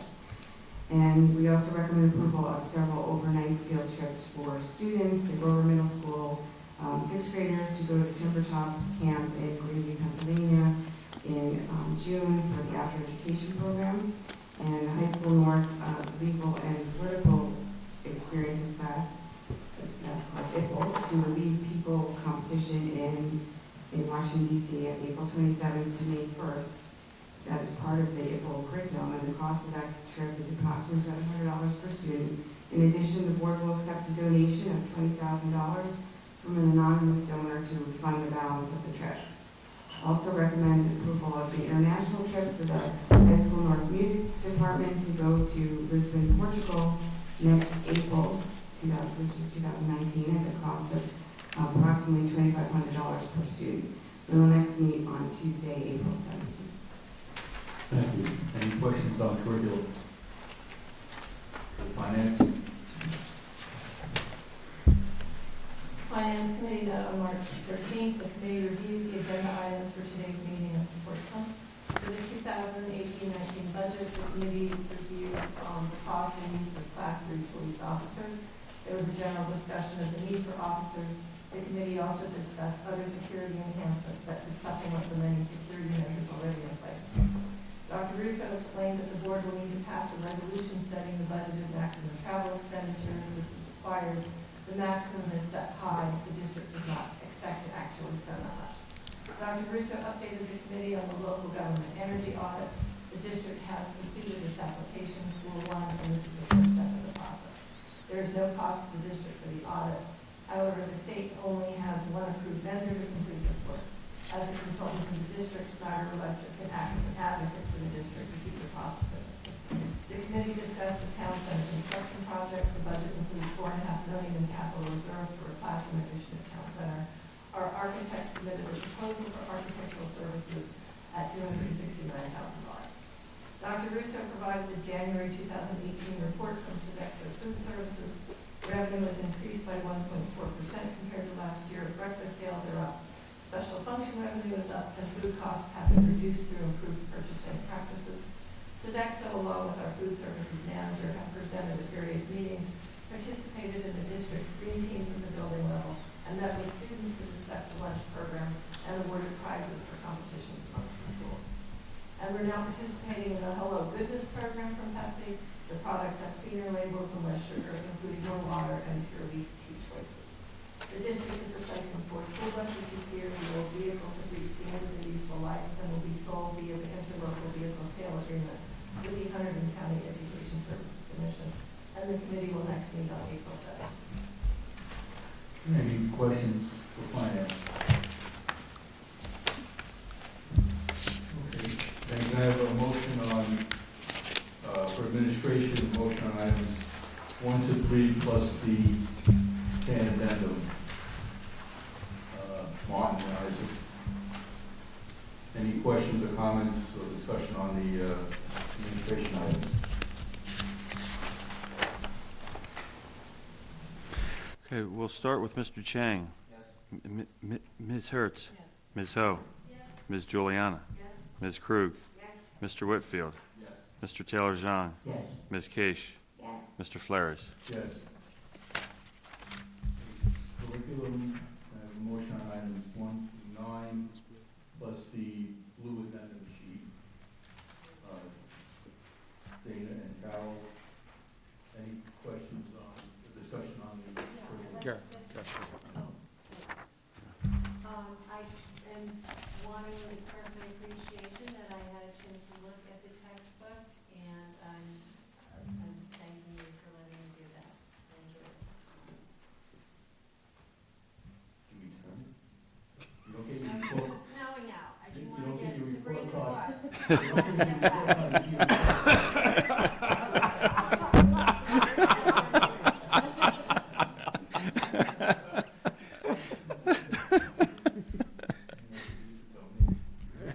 All right, any other questions?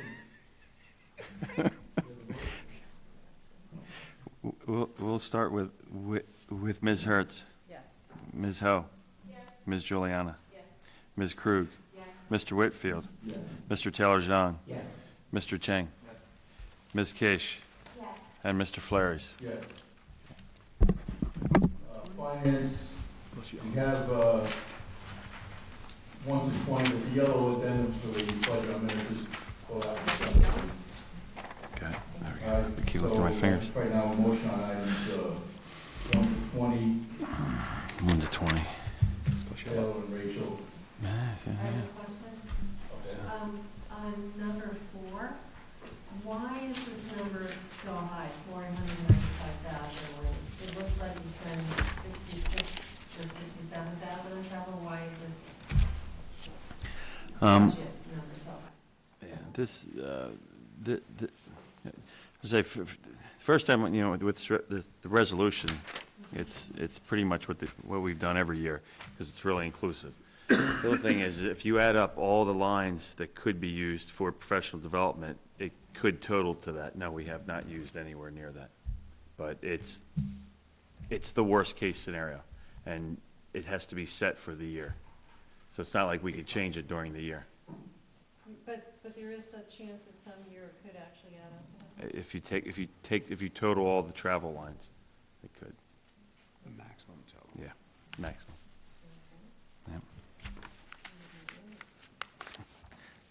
Yeah, I didn't either. Any other finance?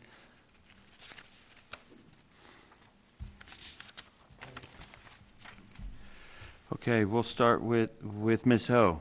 Yes. And Ms. Juliana. Yes. Ms. Krug. Yes. Mr. Whitfield. Yes. Mr. Yes. Taylor-Jean. Mr. Chang. And Ms. Hertz. Yes. Ms. Kish. Yes. Mr. Flores. Yes. Okay. Okay, and now I need a motion on the yellow finance addendum. Rachel and Taylor. Any questions on that? They understand that we have to re-vote on because the state aid numbers changed. Sure. What happened was, when we put the first finance recommendation, the motion last month, or this month earlier, we weren't anticipating any additional aid. We realized we were moving it quickly, but at the same time, we had momentum. We had been reviewing everything. We decided to continue because we really had no concept that we would get additional aid, given the fact that with our spending levels, even though we're underfunded, we did not anticipate any additional aid. The aid came in at an additional $970,000 over the original budget that we're currently in. And that $970,000 included $261,000 that we received mid-year, plus an additional $709,000, I believe it was. So you add the two together, it was $970,000. So that's why you see it before you. So where we've earmarked the change, the additional appropriations, the tax levy stays the same, still at 2%. But where we have them earmarked is for its security improvements. It's something we've been looking at. You know, the first thing that jumps off the page at me is different communications in the classrooms, in the buildings, with audible systems, panic buttons, those kind of issues. There's a piece that could be, as we discussed, going forward with Class 3 officers. That's a piece of it. Obviously, because we still have to discuss whether we would do the K-3 or we would do all the buildings, the elementary, or would we do middle school and high school. So there's enough in there to finish that process off. Excuse me. There's a disparity in the number, if you notice, from 223 to 208, the last one. What was found was that we had not included the money that we had moved out of capital reserve for the Hawk project. We have to reallocate that with each budget. So if you say, well, wow, that the budget grew to 223 million, when all we're talking about is 970,000, and it increased by about 13 million. It was because of the Hawk project. What happens is capital reserve automatically goes back into capital reserve with each budget year, so you have to reauthorize it each year. So we had not reauthorized that one piece. Yes, and so those pieces had to be reauthorized.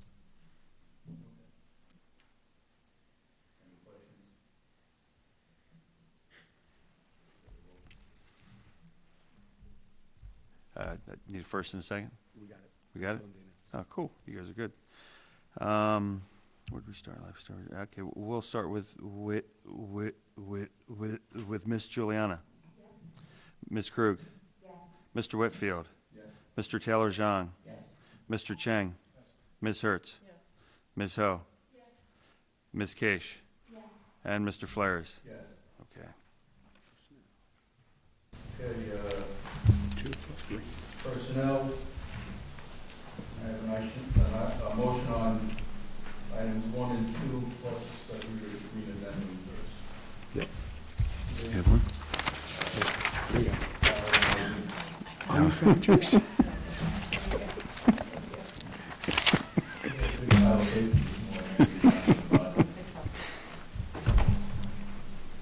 Any questions on the personnel items?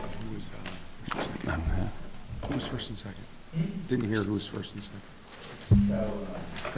Okay. Good job. We'll start with Ms. Krug. Yes. Mr. Whitfield. Yes. Mr. Taylor-Jean. Yes. Mr. Cheng. Ms. Hertz. Ms. Ho. Ms. Juliana. Ms. Case. Yes. Mr. Flares. Yes. Okay. Motion on approving the minutes. Dana and Rachel. Any questions on the content minutes? Those in favor of approval say aye. Opposed? Dave, Rachel. Yes. Any liaison reports? Any new business? We don't like this part. The second opportunity for public comments. It's cool, but that's, I'm going to read it anyway. 15 minutes will be provided. I'm going to make you say it. Provided in the meeting for public comment, each participant is our name and making a statement, which will be limited to 3 minutes. He's filming.